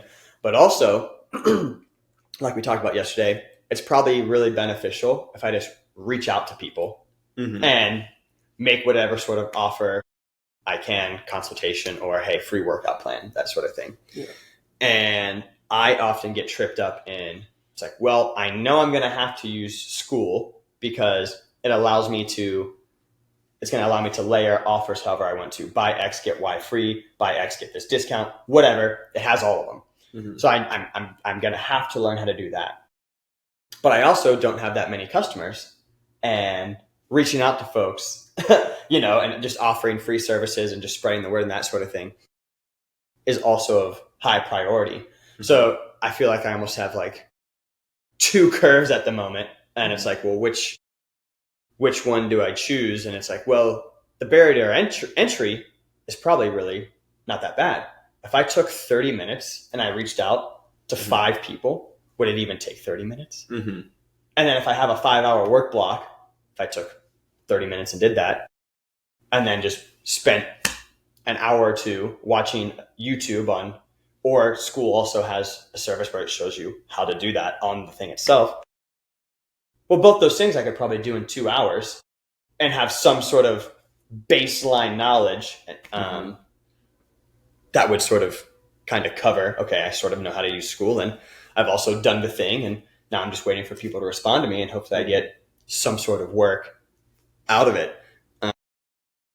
But the procrastination comes in because you're like, is this the right decision? Should I, Yeah. you can almost rationalize your procrastination where it's like, well, You want to optimize your time. You want to optimize your time. And it's like, well, at least I know some of the things that I'm doing right now get some sort of reliable output from the input. Whereas like when you kind of pivot and switch, you're like, well, should I put my attention into this first? Will this yield better income? Or should I put my attention into that first? Will that yield better income? It's like, I don't know. But you gotta try something. Gotta do something. Because the fine tuning on this curve has basically been tuned up. You gotta make the jump. I don't know, Sean, you've jumped jobs a lot. How have you sort of just made some decisions about when it's time for you to make a career switch or jump ship? That's a great question. Because I know some of it was like when you were at fifth third, you were just so unfulfilled because you were basically just like in this limbo where you were kind of always training and kind of always just waiting for them to give you something to do. I think like, when you start on like, I guess a project or a journey or whatever, like, you have an idea of what something is supposed to look and feel like, but until you're actually in it, until you have like a couple different experiences. And by that point I had a few different experiences. So I was able to define the goal with a little more precision than when I first started out. Because when you first start out, it's like, I want to design anything, anywhere. And then just like, as you go, super broad net yeah, exactly. And at that point, that is the goal. And so I did a bunch of, free work, and was going to doing a couple of things at once. I'm just trying to get anything at all just to like, begin like producing. But then as you get more experience, you see kind of the different options that you have available. Then you get a little more precise. Mm-hmm. And so it wasn't like super intentional until I, had, more information. So I just kind of took it in stride. It's like, okay, I learned a little bit more. Now I can kind of like, course correct. And I can like look at how is, my current experience making me feel right now. And then if it's good, do more of it. If it's not, do less of it. So it's sort of like, I don't know if that's like random, but it's sort of at the, I don't know, the mercy of the information I have at the present moment, Mm-hmm. So, yeah. Nice. I think that's relatable to me specifically because like senior year of high school, I didn't know what I wanted to be when I grew up. And that was even more apparent when I got to college because the major I chose, I was like, oh, I don't care about this. And I'm definitely not going to do the work to get to the end of this result. Right. And even when I did graduate, I still didn't know what I wanted to be when I grew up. And so I feel like I just started doing things and I more so figured out what I didn't like as opposed to what I liked. And so it was more like a process of elimination thing as opposed to me chasing my passion. It was more like none of this is my passion. So I'm just like going in the opposite direction of that's valuable information of the things that I don't like to do. Yeah. And that's definitely how I got here. Because personal training was something I thought about in college, but never pulled trigger on because Ping Center offered a certification program. And I did not do that. And so after I was sort of done with hospitality in the capacity that I was working in it, not in the capacity that I'm in it now, but I had gotten my personal training certification and I was like, okay, well, you got this certification. Let's just find some jobs and actually get good at this. And then even like when I got the certification, I had successfully gotten myself in shape and I had trained some friends. When I got my certification, I felt so stupid because I realized how much I didn't know. I was like, oh my God, there's so much to this that I didn't realize. I remember even going to visit my buddy Alex in LA, and we were working out and I was doing some dumbbell chest press and I was just pressing straight up, and he came up to me and was like, hey, at the top, bring them close together so you can really squeeze and activate your pecs. And I almost wanted to cry because I was like, I just got my certification and I was like, bro, like I should know that. I should know that. Like, how am I not? Yeah. You know, maybe that's a bit of an exaggeration, but I just remember feeling so embarrassed. Why don't you know that? Like, here you are in shape, you've been training your friends, and you don't even know how to like properly contract your pecs when you do a dumbbell chest press. It's like an imposter. Yeah, the imposter syndrome was so real. And so like when I started at Orange Theory, and like it's like a weekend audition process, and then you audition and you either make it or don't. I was just sweating bullets the whole time. So I'm like, dude, you don't know anything, which wasn't true. Like you did know stuff, but like the fact that I was going through an audition process, I was like, oh my God, you're never going to make it. Like, this is such a gamble. And then it obviously wasn't, and it ended up working out. But that was all coming from me just learning what I didn't want to do and then finding some success. But like, I feel like there could have been multiple times where I just felt too stupid and quit. But also necessity sort of forces your hand, where it's like, well, I kind of chose to do this and I need to have a job. So got to do something, got to make it work somehow. And so it was like a combination of having no choice. And I was also working at Giant Eagle at the time because it was during COVID. I was doing like the personal shopper, and then you'd do like curbside delivery. All right, I'm fucking 24 years old. And yeah, COVID screwed everything up at the gyms, but it's like, okay, some gyms are opening. We need to not be delivering groceries right now, you know? And so I wouldn't say that was rock bottom, but also not being where you want to be. You were just like, makes it really easy. When you're not where you want to be, jumping the curve is easy. When you're so absolutely mortified about where you're at in life. What are the habitual loops that have kept you from where you want to go? That was my question. So mine is always kind of like shiny object syndrome. Like, and it's not necessarily like, oh, whatever's in this like I get into, but it's always of like, I think I can put more on my plate than I really can, right? And so I'll give you an example of, and you know, I hope, I'm almost 30, so I hope I've somewhat kind of learned this lesson for the last time. And it's that, you know, I have hybrid health, I have a day job, and with that day job, part of what I do is like kind of market analysis of like stocks. And to my boss, I give stock recommendations kind of based on its trading style. And I was like, well, you know, I'm spending 4 hours kind of making these reports, like minimum a week. I was like, I might as well try to trade these stocks and make a little extra money, right? And then when I kind of took stock recently of like, all right, like I don't feel like I'm putting enough time into hybrid, right? Obviously, there's never enough time, but I feel like I need to put in more. I was kind of like looking at my like time, and it was like, oh, like even though I'm doing a lot of the legwork as actual like my day job stuff, the amount of time it takes me to like trade is actually like way more than I thought it would, right? Because there's a whole element of like me wanting to be good at it and like having done it before, like what it looks like to do it right with like journaling and preparation and like, you know, reading enough. And it's like, oh, this is like hours I could add back to hybrid health in like a given week. So like I just stopped.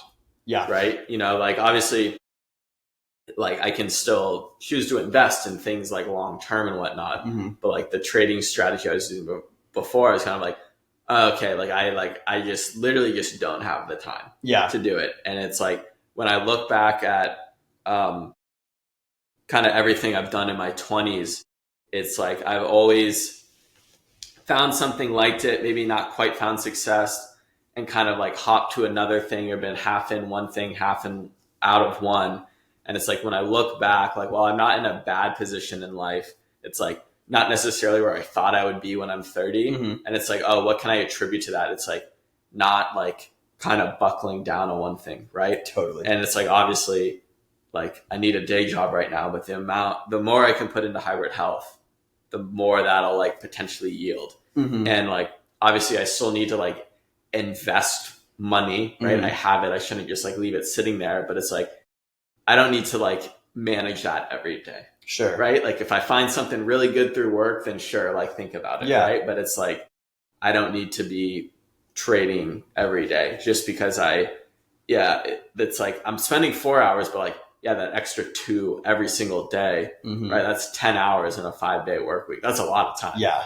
A lot of time. So, I think for me, it's kind of like being half pregnant on things, right? Mhm. Just like being like, okay, this is the thing. It might take 10 years, Mhm. but this is the thing. Yeah. Right. And hopefully with age, like calm down a little bit of like, okay, like don't need to do this, that, and the other thing anymore. It's like, pick the thing and do it. Like I'm not Elon Musk. I'm not smart enough to do 8 things at once. Right.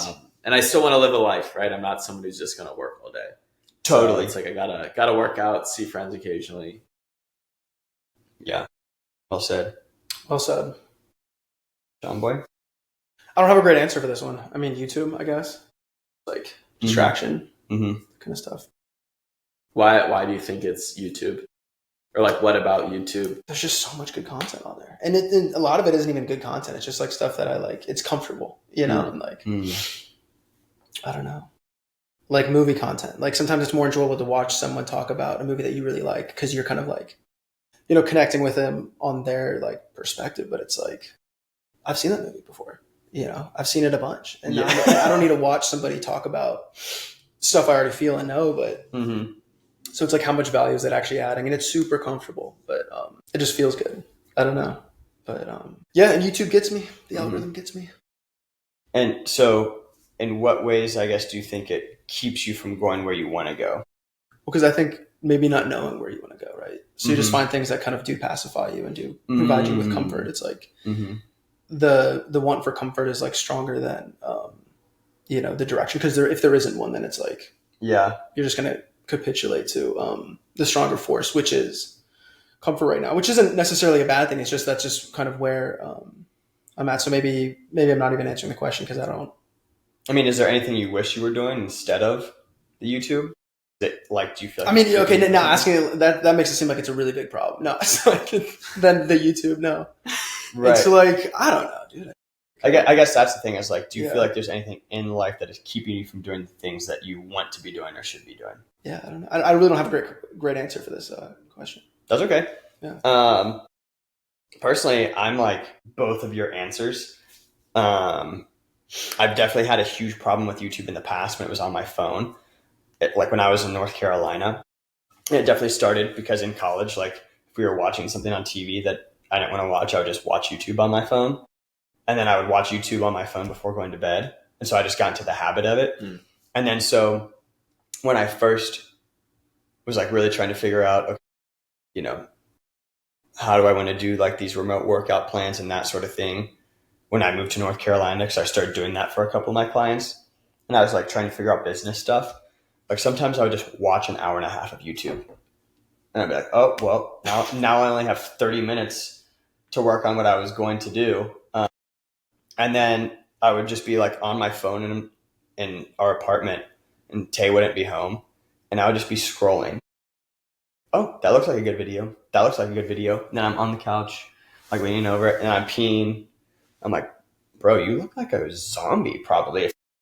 That's what made Sean, me. didn't you fall down the stairs watching YouTube? Oh, yeah, I did. I did. That's so funny.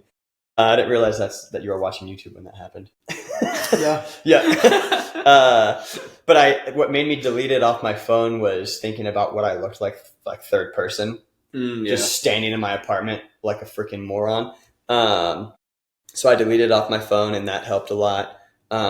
Sean, I was also like really into reaction videos, but for like Marvel movie content. It's like people watching trailers, people watching episodes, and you couldn't do the full episode unless you were doing a Patreon, which I never did. But like people would have edited versions. So I would like watch an episode of something Marvel on Disney Plus and then spend hours watching people react to it. And I'd be like, okay, I think I have a general idea of like what the public thinks about this. And it's like, who gives a fuck? Like, but it was just like, I care about those things. And then I'm also curious about like the impact it has on culture. just as a general interest. Yeah. And that's sort of how I rationalized it. But it's just like, this is so lame. You know, the older I've gotten, Mm-hmm. and I've really thought about this more recently when it comes to content, especially on YouTube, Mm-hmm. it's so bizarre that people would rather watch other people live their lives Yes. than live their own life. Yes. Right? And, you know, I can think of when I was in college, I loved Casey Neistat, right? Yep. But given like your average Casey Neistat video is 5 to 10 minutes, Mm-hmm. right? But now when I see these videos on YouTube, it's like these hour-long vlogs of like, you know, I don't know, people doing their business or working out or whatever. Mm-hmm. And I was like, this is like kind of weird that people would rather sit down and watch this than like go do the thing themselves. Right. Right. And I don't want to like knock the creators because, right, they're only creating videos that there's demand Yeah, for. there's an audience. Yeah. And there's nothing wrong with like, you know, having kind of like, we'll call it your TV time. Of course. But it's like, you know, I don't think people are watching one of those videos, right? Mm-hmm. They're probably following 7 different creators, Yep. watching their life. And I'm like, just kind of like, oh, like, why aren't people going and living their life? Totally. Right? You know, it's like anyone can, in that specific content, go to the gym, cook something instead of watching a cooking video, right? You know, it's just kind of like this like weird addiction to other people's lives that Yes. like, you know, like we've developed. Yes. Like, because TV was always fake, but this is like real. Yeah. And it's like just a bit like, I don't know, it's like obviously I thought about it different as an older, like it's kind of bizarre that we do this. For sure. I was literally like, I would watch people watch Avengers Endgame, like, and it'd be a 40-minute video of just them like, and they're like crying doing it. I'm getting emotional watching them cry to shit I've already cried about in theaters, and I'm just like, dude, this is actually just absolutely pathetic. And I felt that way. Like I didn't like myself for doing those things. Mm-hmm. And that's when I knew it was a problem. Like, dude, you're like, your opinion of yourself is dropping because of the way you spend your time. Like that's when it's like, that's when it's a problem. I mean, that's like kind of like what addiction is. You're like, you can't get away from the thing that is making you think less of yourself. And so like, you know, in terms of solving that, it was get it off my phone. It was just like, when you get home, you have to make an active effort to not turn the TV on and, you know, go to YouTube. Like I put blockers on Instagram, YouTube, that sort of thing. And it just took time. Like there was literally just like some days you would like relapse or whatever. But you know, it would just sort of take time. And then, you know, Hop, that you were talking about like the shiny object thing. I definitely relate to that a lot. And I think it's really easy to trick yourself into feeling productive with shiny objects. Yep. And I think you kind of get to a certain point where, like, you know, you said, hopefully you don't have to learn this lesson a lot, where, and it happens to a lesser extent, but throughout my life, it always comes back to like, you're the problem. Yeah. You're the problem. And I mean that in a positive way, right? Yeah. Where like, you know, in college, I was like, okay, all the worst things happening in your life are your fault. It's like, oh, what a relief. I can change those things. Man, you're really not getting as far as you should in your business. So it's like, oh, well, what aren't you doing? Oh, you can change those things. Oh, like you have been wanting to start this pod for a while, but you haven't. Like, what aren't you doing? It's like, oh, and so the things get smaller and smaller and smaller. Mm-hmm. And I think that's to your point of like sort of trusting the process. It's like, okay, I'm going to see this through if it takes 5 years, 10 years, whatever. And I think, you know, those habitual loops are broken when the outcome you want is just more important than those things. And there's no like magic switch that you turn on. It's just one day you're just like, enough. Yeah. I wish I could say there was like a trick. Mm-hmm. But I guess when you're just tired of feeling like shit and your values are strong enough and the thing you want is desirable enough, you just, I'm done. I'm good. Yeah. I mean, unfortunately, it's like man is an 11th hour creature and you're just not going to change until you kind of like absolutely have to. Right. like a proverbial rock bottom. Like obviously, hopefully you don't hit literal rock bottom, right? Yes. I don't think either of us had to do that to No. start our things, but like it was No. kind of like, all right, like enough of this. Like let's just pick the thing and do it. Yeah. Yeah, just sick and tired of feeling Sick and tired. sick and tired. Yeah, exactly. Exactly. Well, and even like, you know, when I brought up yesterday, you know, asking you guys for advice, you know, for the business side of my things,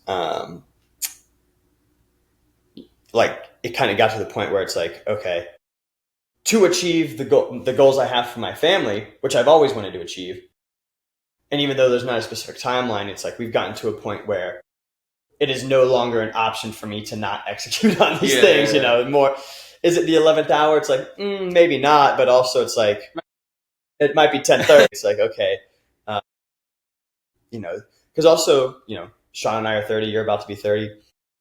These are some of the most important years in terms of like earning potential of our lives. That's not to say you can't make up for some shit from age 40 to 50. You're really not making up too much 50 to 60 though, but 30 to 40, like you can really set up some amazing foundations that just pay dividends for the rest of your life. And potentially for, you know, your kids' lives and that sort of thing. So, I think about that a lot where it's like, fuck, okay, we are in the shit. It is, it is happening. You know, life is flying by faster and faster every year. And it like the quote from The Office, which is one of the best quotes from TV of all time, is in the 9th season. The character Andy is like, I wish there's a way of knowing you were in the good old days before they happen. And I love that quote.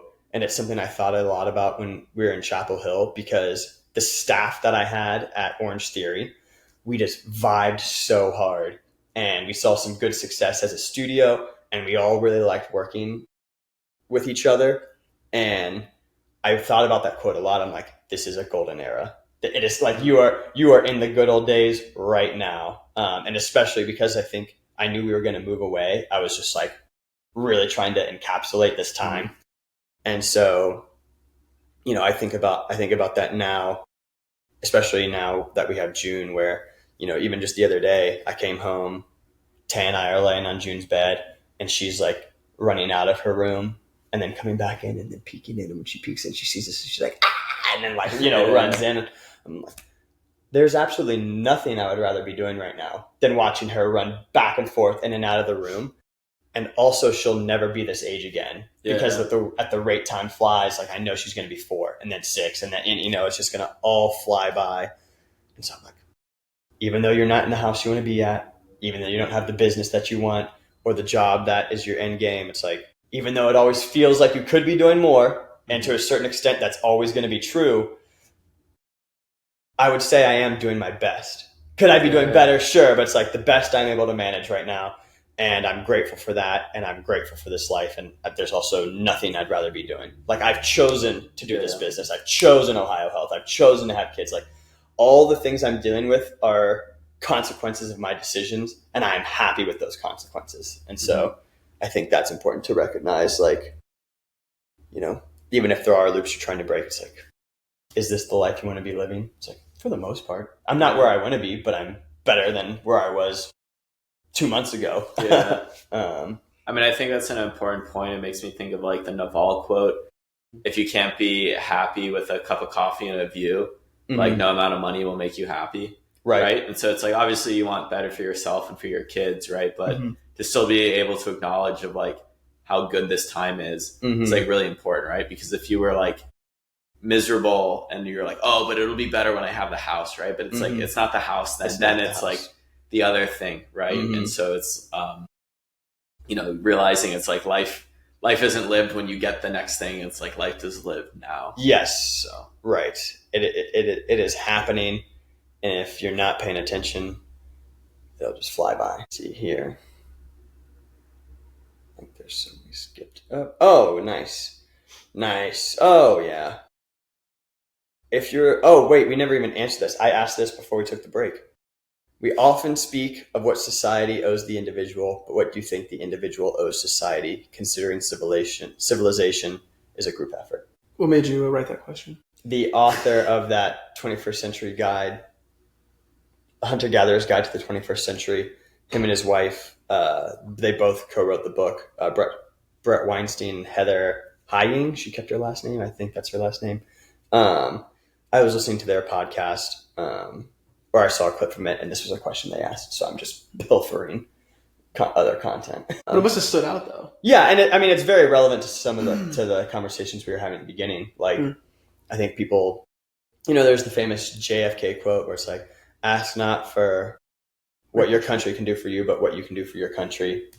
Might have butchered that a little bit. And then, I think often folks are demanding like, oh, the government should do this, like they want the government to do more and more for them. Which, if you want to demand that, fine, vote however you want to vote and, demand whatever you want to demand. But, at the end of the day, like, you are a part of a society. And so what do you feel like the individual has to bring to the table? And obviously, it's a big question. Individuals pay taxes, so sure, that's part of it. People disagree over to the extent of that, though. And this doesn't have to be a tax conversation, obviously, but... what conversation? I said this doesn't have to be a tax conversation. For sure. And I don't want it to be, because it's like... you can also just speak for yourself. What do you feel like you currently contribute to society? And is it enough? And you can say yes or no or whatever. I guess I haven't really thought about that. Obviously you have a job, pay taxes, all that, but in terms of contributing to society, how would you go about answering that? Nice. I think, where were you? I feel like Hop and I had I guess Hop and I have had some alone time recently.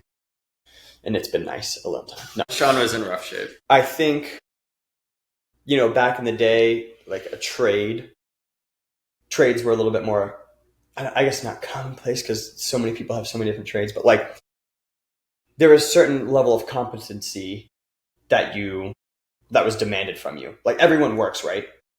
In a society, whether you're a farmer, you are a blacksmith, whether you do IT, whatever it is, like there's a trade and you contribute in that regard.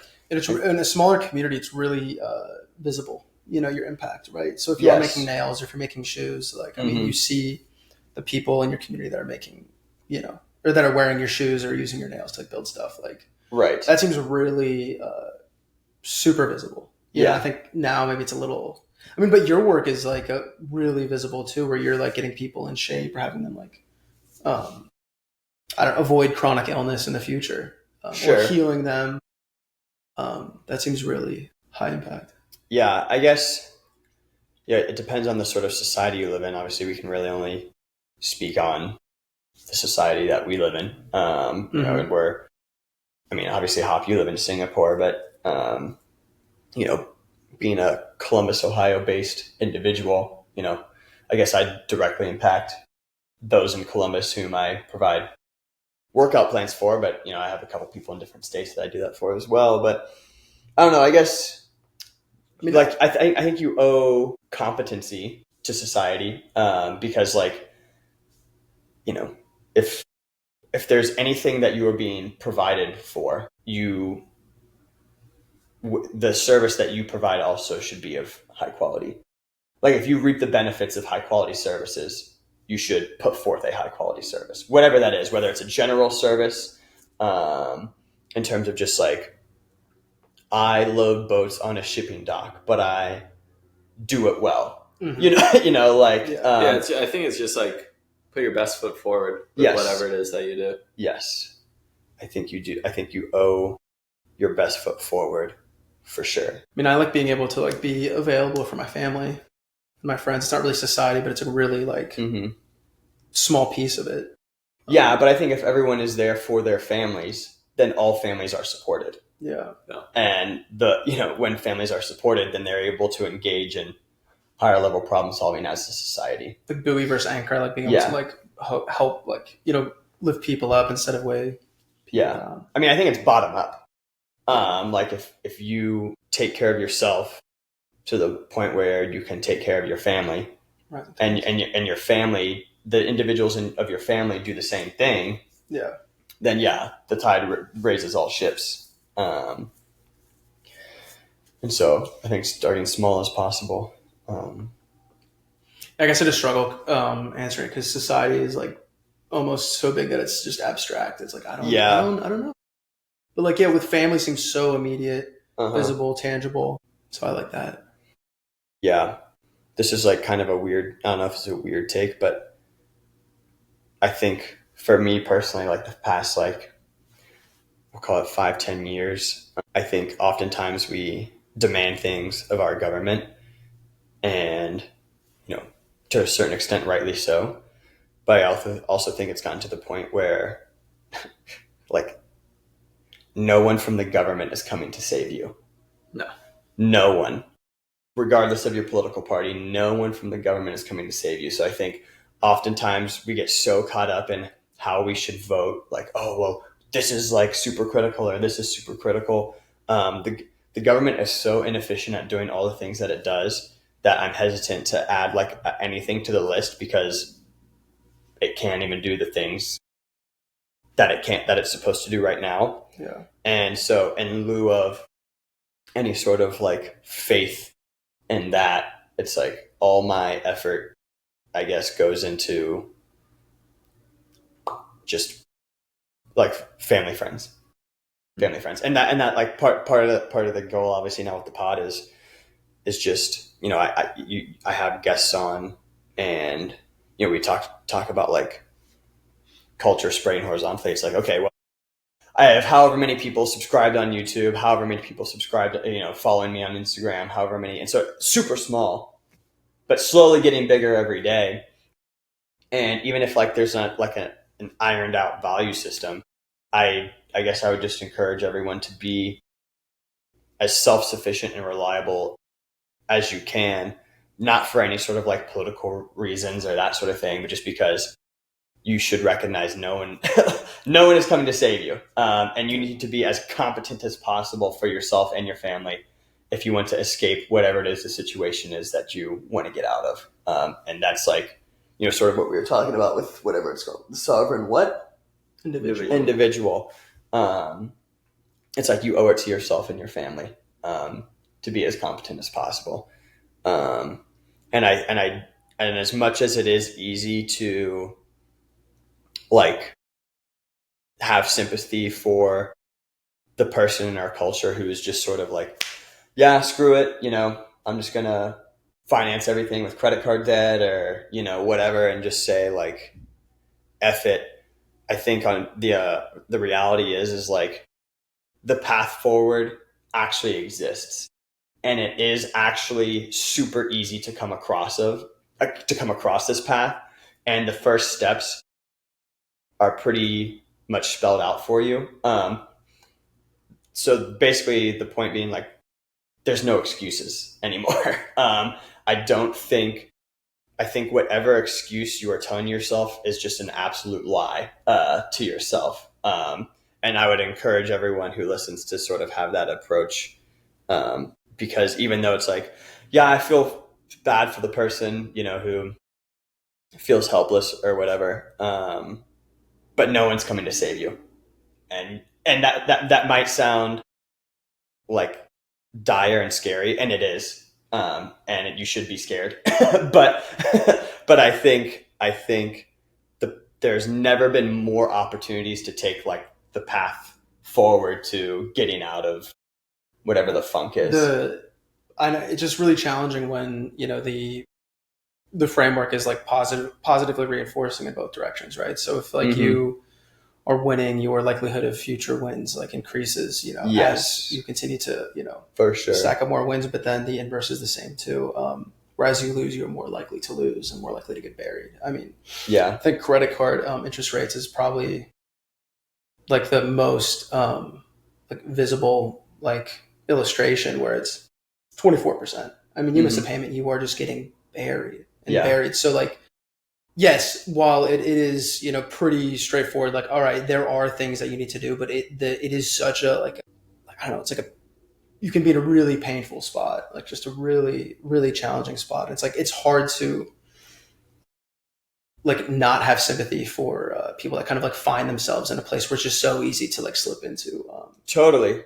I think kind of what Jake's saying though is like back to the point I made before is like it's the willingness to learn that is scarce, not like the readily available information, right? Mm-hmm. Right. And I don't think that subtracts away from like having empathy and realizing like how hard people's lives can be and the starting point at which people can be put into their life, right? But even to this day, at least I'll say specifically in America, there's still plenty of success and underdog stories. And having now like lived in a different country and seen other countries, I still think America is the best place for anyone to have an outcome in their life that is like many deviations from where they started, right? Because you like China may be the next superpower, but like unless you're born in that class, like it is highly, highly unlikely you're going to make it to many magnitudes more than how hard it could be in America, right?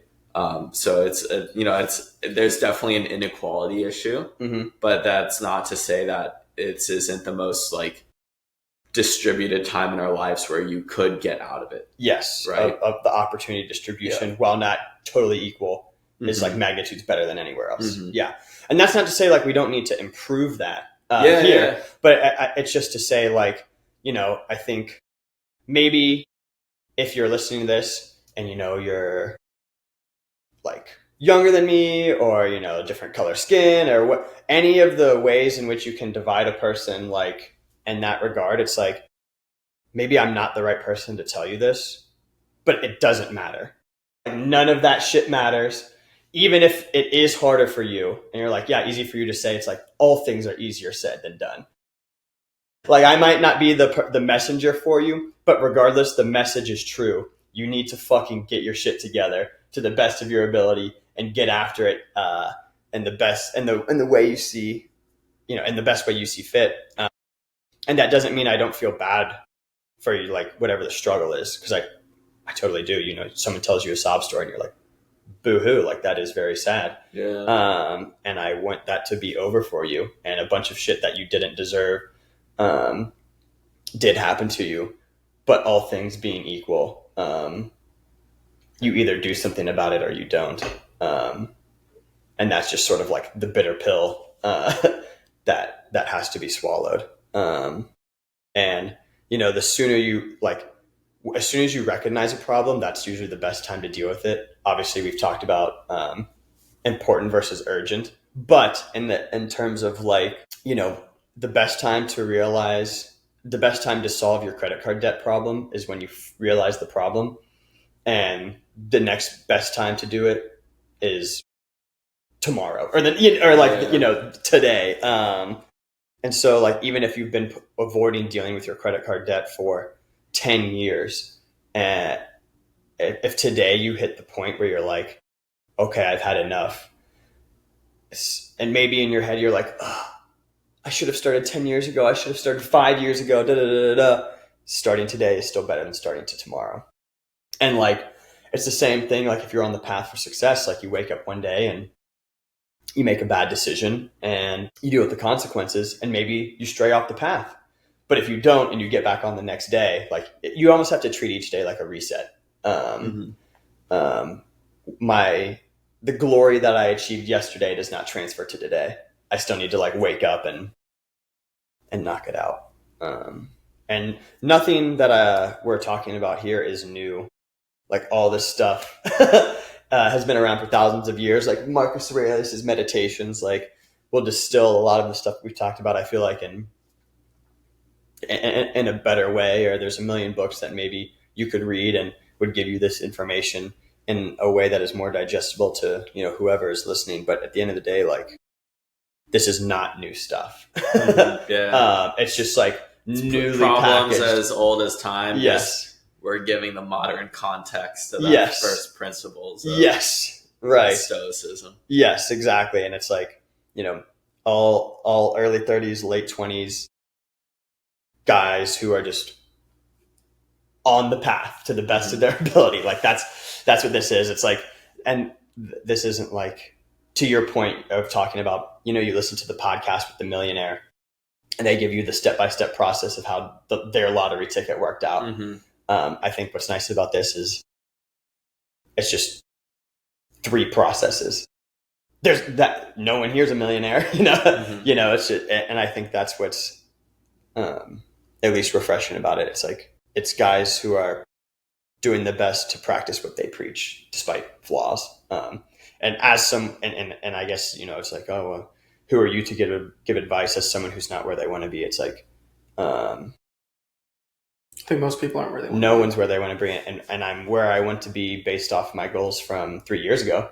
I'm, beyond where I wanted to be, in some ways. So it's like, It's more relatable to be in the process than to be at the destination. yes, exactly. And the process hopefully never ends. Well, I mean, it never ends until you die. That's for sure. Okay. What rituals are in your life, daily, monthly, quarterly, yearly, holidays included, do you practice and why? Do you need more or less ritual in your life? I need more structure. In what sense? Just like, with managing business, job, life, I just need more like, okay, these are the days I do this. This is the time for that. You talked about how Saturday, Sunday now you get like a 4 or 5 hour block to yourself. Mm-hmm. It's like those things that I need to do. I've been the guy who had the hour-long morning routine before. And where did that get me? Uh-huh. Pretty much nowhere. And that's not to be said. Like, I do think there's value in doing something that grounds you in the morning, whether it be, Yes. breath work or meditation are kind of the 2 that I come back to, that I do see some benefit if you do consistently. Yes. Right. And barrier to entry is low. Yeah, exactly. Those are things that try to keep constant. But for me, it's not even it's a ritual thing. It's just a schedule kind of discipline thing. And if anything, I think too many rituals become a bad thing. Yes, for sure. For sure. Sean? More rituals, less rituals. Yeah. And like that, like, so if the question is, I think maybe a good question for Sean is, since you've been going through your health stuff, how have your habits and ritual changed on your daily, weekly, monthly basis? nice. And how does that affect your life? Good job. I mean, the biggest thing that I've been thinking about is if I do anything that's compulsive, really understand why and try to make it more intentional. I think being intentional with the actions and activities and consumption, that is something that really stands out when you need to be intentional to fix something. So trying to eliminate just compulsive behaviors has been definitely a byproduct of that, the journey that I didn't really think of before starting it. But just in terms of rituals that really work, I think exercise is just movement in any kind of way is really one that I really like to have every day. But reducing compulsive behavior is definitely. Do you guys derive value from certain holidays? And if so, which ones? I mean, any chance to kind of get the family together is nice. Yes. Yeah. Yes. Mm-hmm.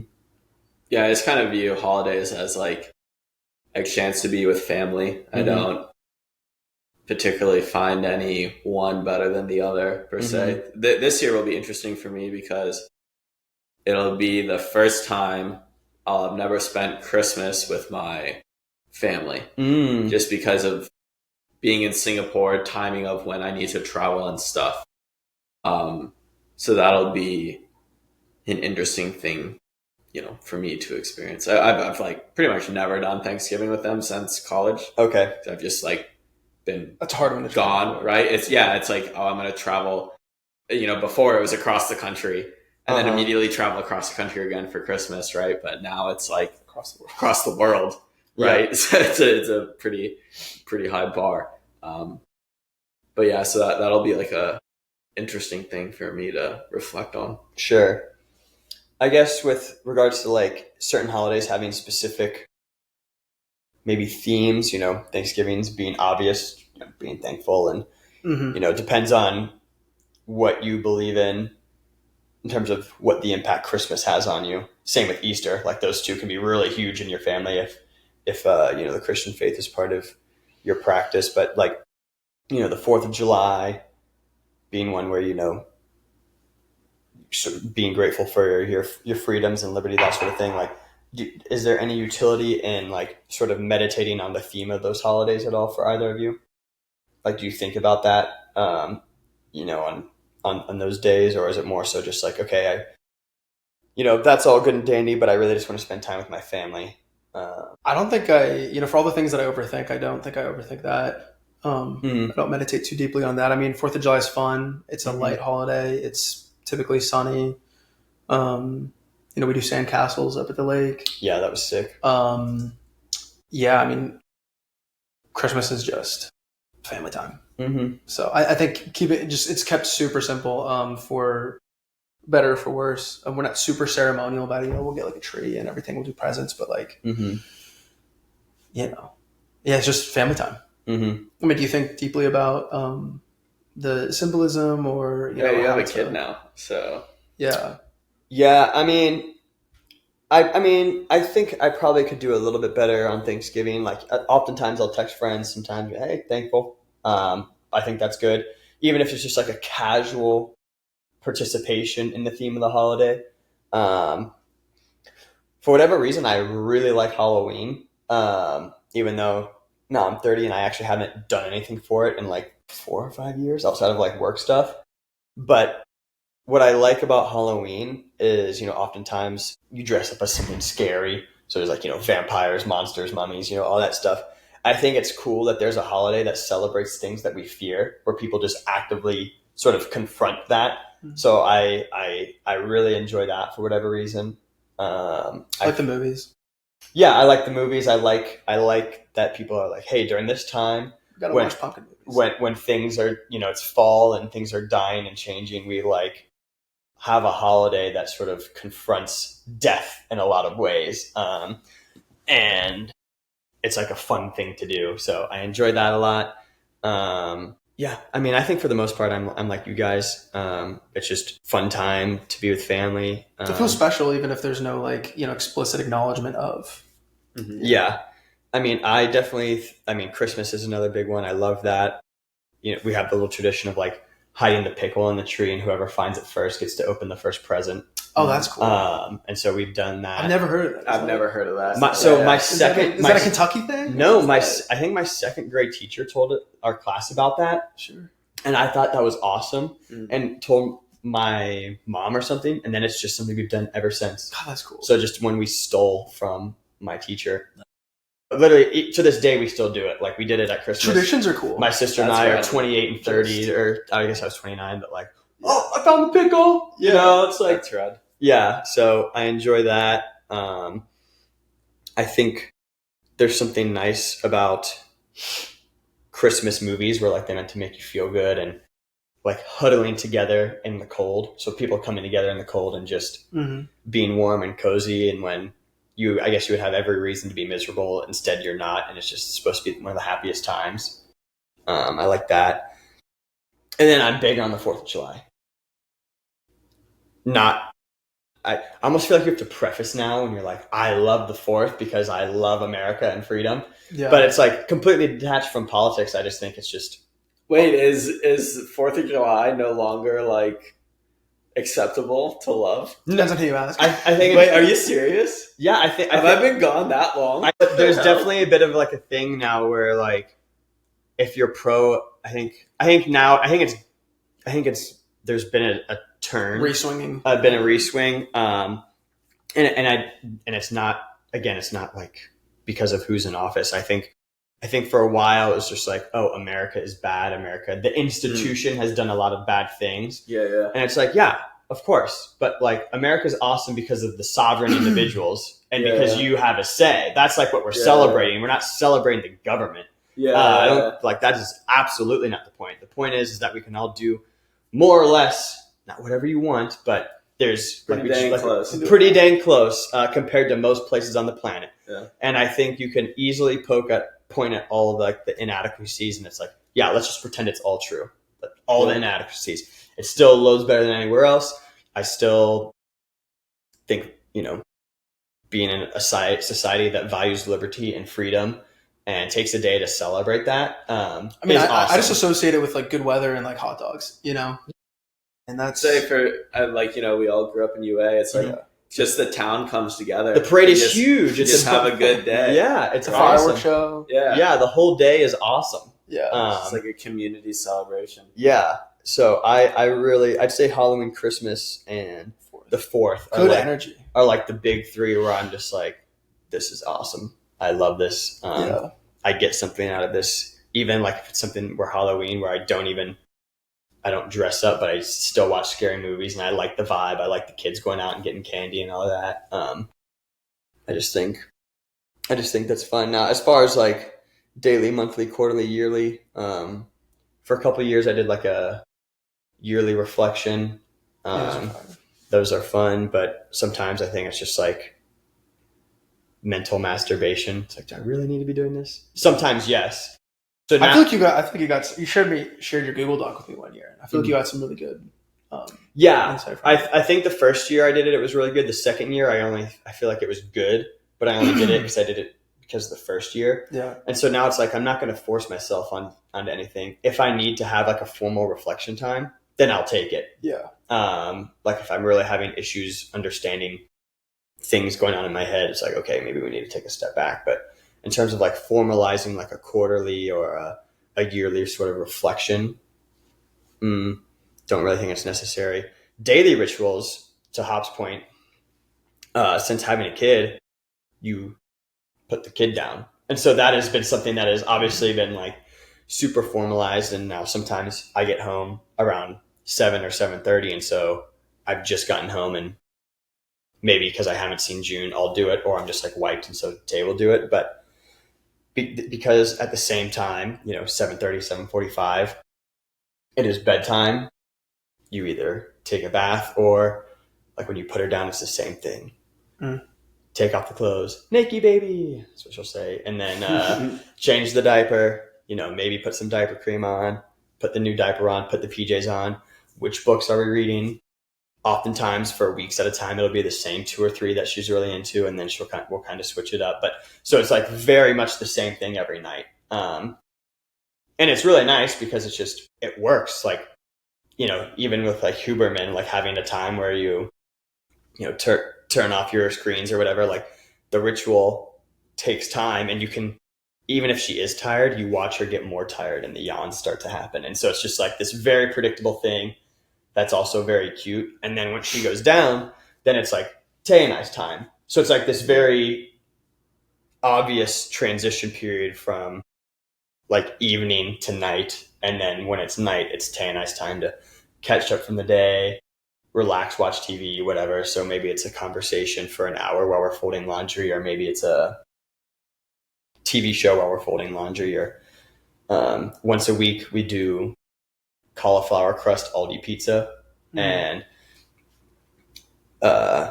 we put it on the same cutting board, and we'll put 2 sparkling waters on it, and I'll bring it out and we'll set it on the thing. And so that is like a weekly thing that we do. And so I guess that sort of just ensures like relationship time, and it's also a good way to like decompress for the day. So I guess those are good rituals. Hold on, quick break. I really gotta pee. Like, don't say anything. Just it's like, what the fuck? Yo, did they just French? And then you guys, yeah, just a cross shot. Yeah, and then all 3 of us just at the same time getting a little bit.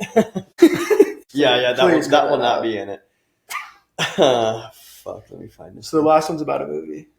What your favorite movie is? Stop. No, it's not. Is that it? That one that I watched last night. Yeah. Madam Web. Okay, you ready? Yeah. No. All right. If your life was a movie, what would the audience watching be screaming at the screen for you to do? This reminds me of a tweet about. And I stole this from Modern Wisdom. Sorry, I don't want to. Okay. Reminds you of a tweet. Reminds you of a tweet. I had so much momentum going into that response. Reminds you of a tweet. Sorry.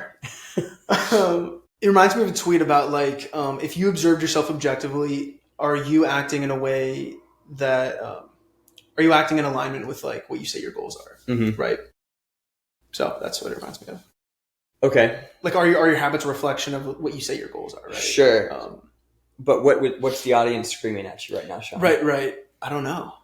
What is the audience screaming at me? I mean, I really don't have a great answer for this one either. That's okay. I will come back to you because with the follow-up question, because everyone's getting the follow-up question. Yeah. What about you? I don't have anything immediate. It's probably more of just like buckle down and like focus, right? As I've cut out the distractions. I normally kind of use this, question as more of like when I have to be in like a decision-making situation, right? So like before I was going to Singapore and I was kind of deciding, it was like, what would the audience be yelling at you? It's like, well, stay and just like work the job you've been working, or like go try to do this thing in another country, because that's like kind of like sick movie movement. Yeah, Right? yeah. Take the leap. Yeah. So it's like, for me right now, like I'm not like at a decision point. I kind of already like answered that question, and now I'm doing that thing that led me on that path. Okay. Does it keep going then? Like, What do you mean? would they be cheering like keep going? I think so. I'd like to think so. Yeah. I don't think there's like, well, once again, like there's no decision right now that would make me need to like either continue or not continue and like make a decision right now. If like, I don't know, maybe the business hits some kind of low point, right? Maybe that's when I need to think like, oh, what would the audience be telling me right now? But right now it's just kind of like humming along, doing the thing. So if anything, they're probably like, this shiny object thing of like, all right, good. He put down the other bullshit. Yeah, gotcha. And so like, hopefully the audience is like content, and right now it's like almost like they're watching a montage of you just executing. Yeah. Oh, yeah, that's it. like that. Yeah. I think they would be screaming, "Don't give up, stay on track, keep living in the moment, keep doing what you say you will, show your wife and kids you love them, and stay composed." Vocal audience. Yeah. they don't shut up. No. So obviously I prepared that beforehand. The question, or I guess I would ask if you guys are okay. The game is, what are Sean and I screaming at Hopwood? What are you two screaming at me? And what are we screaming at Sean? So like if you guys were to say something to me, what would it be? And then we can say something to Sean, and then we can say something to you. And just obviously nothing crazy or whatever you want. It could be crazy. I mean, Beach.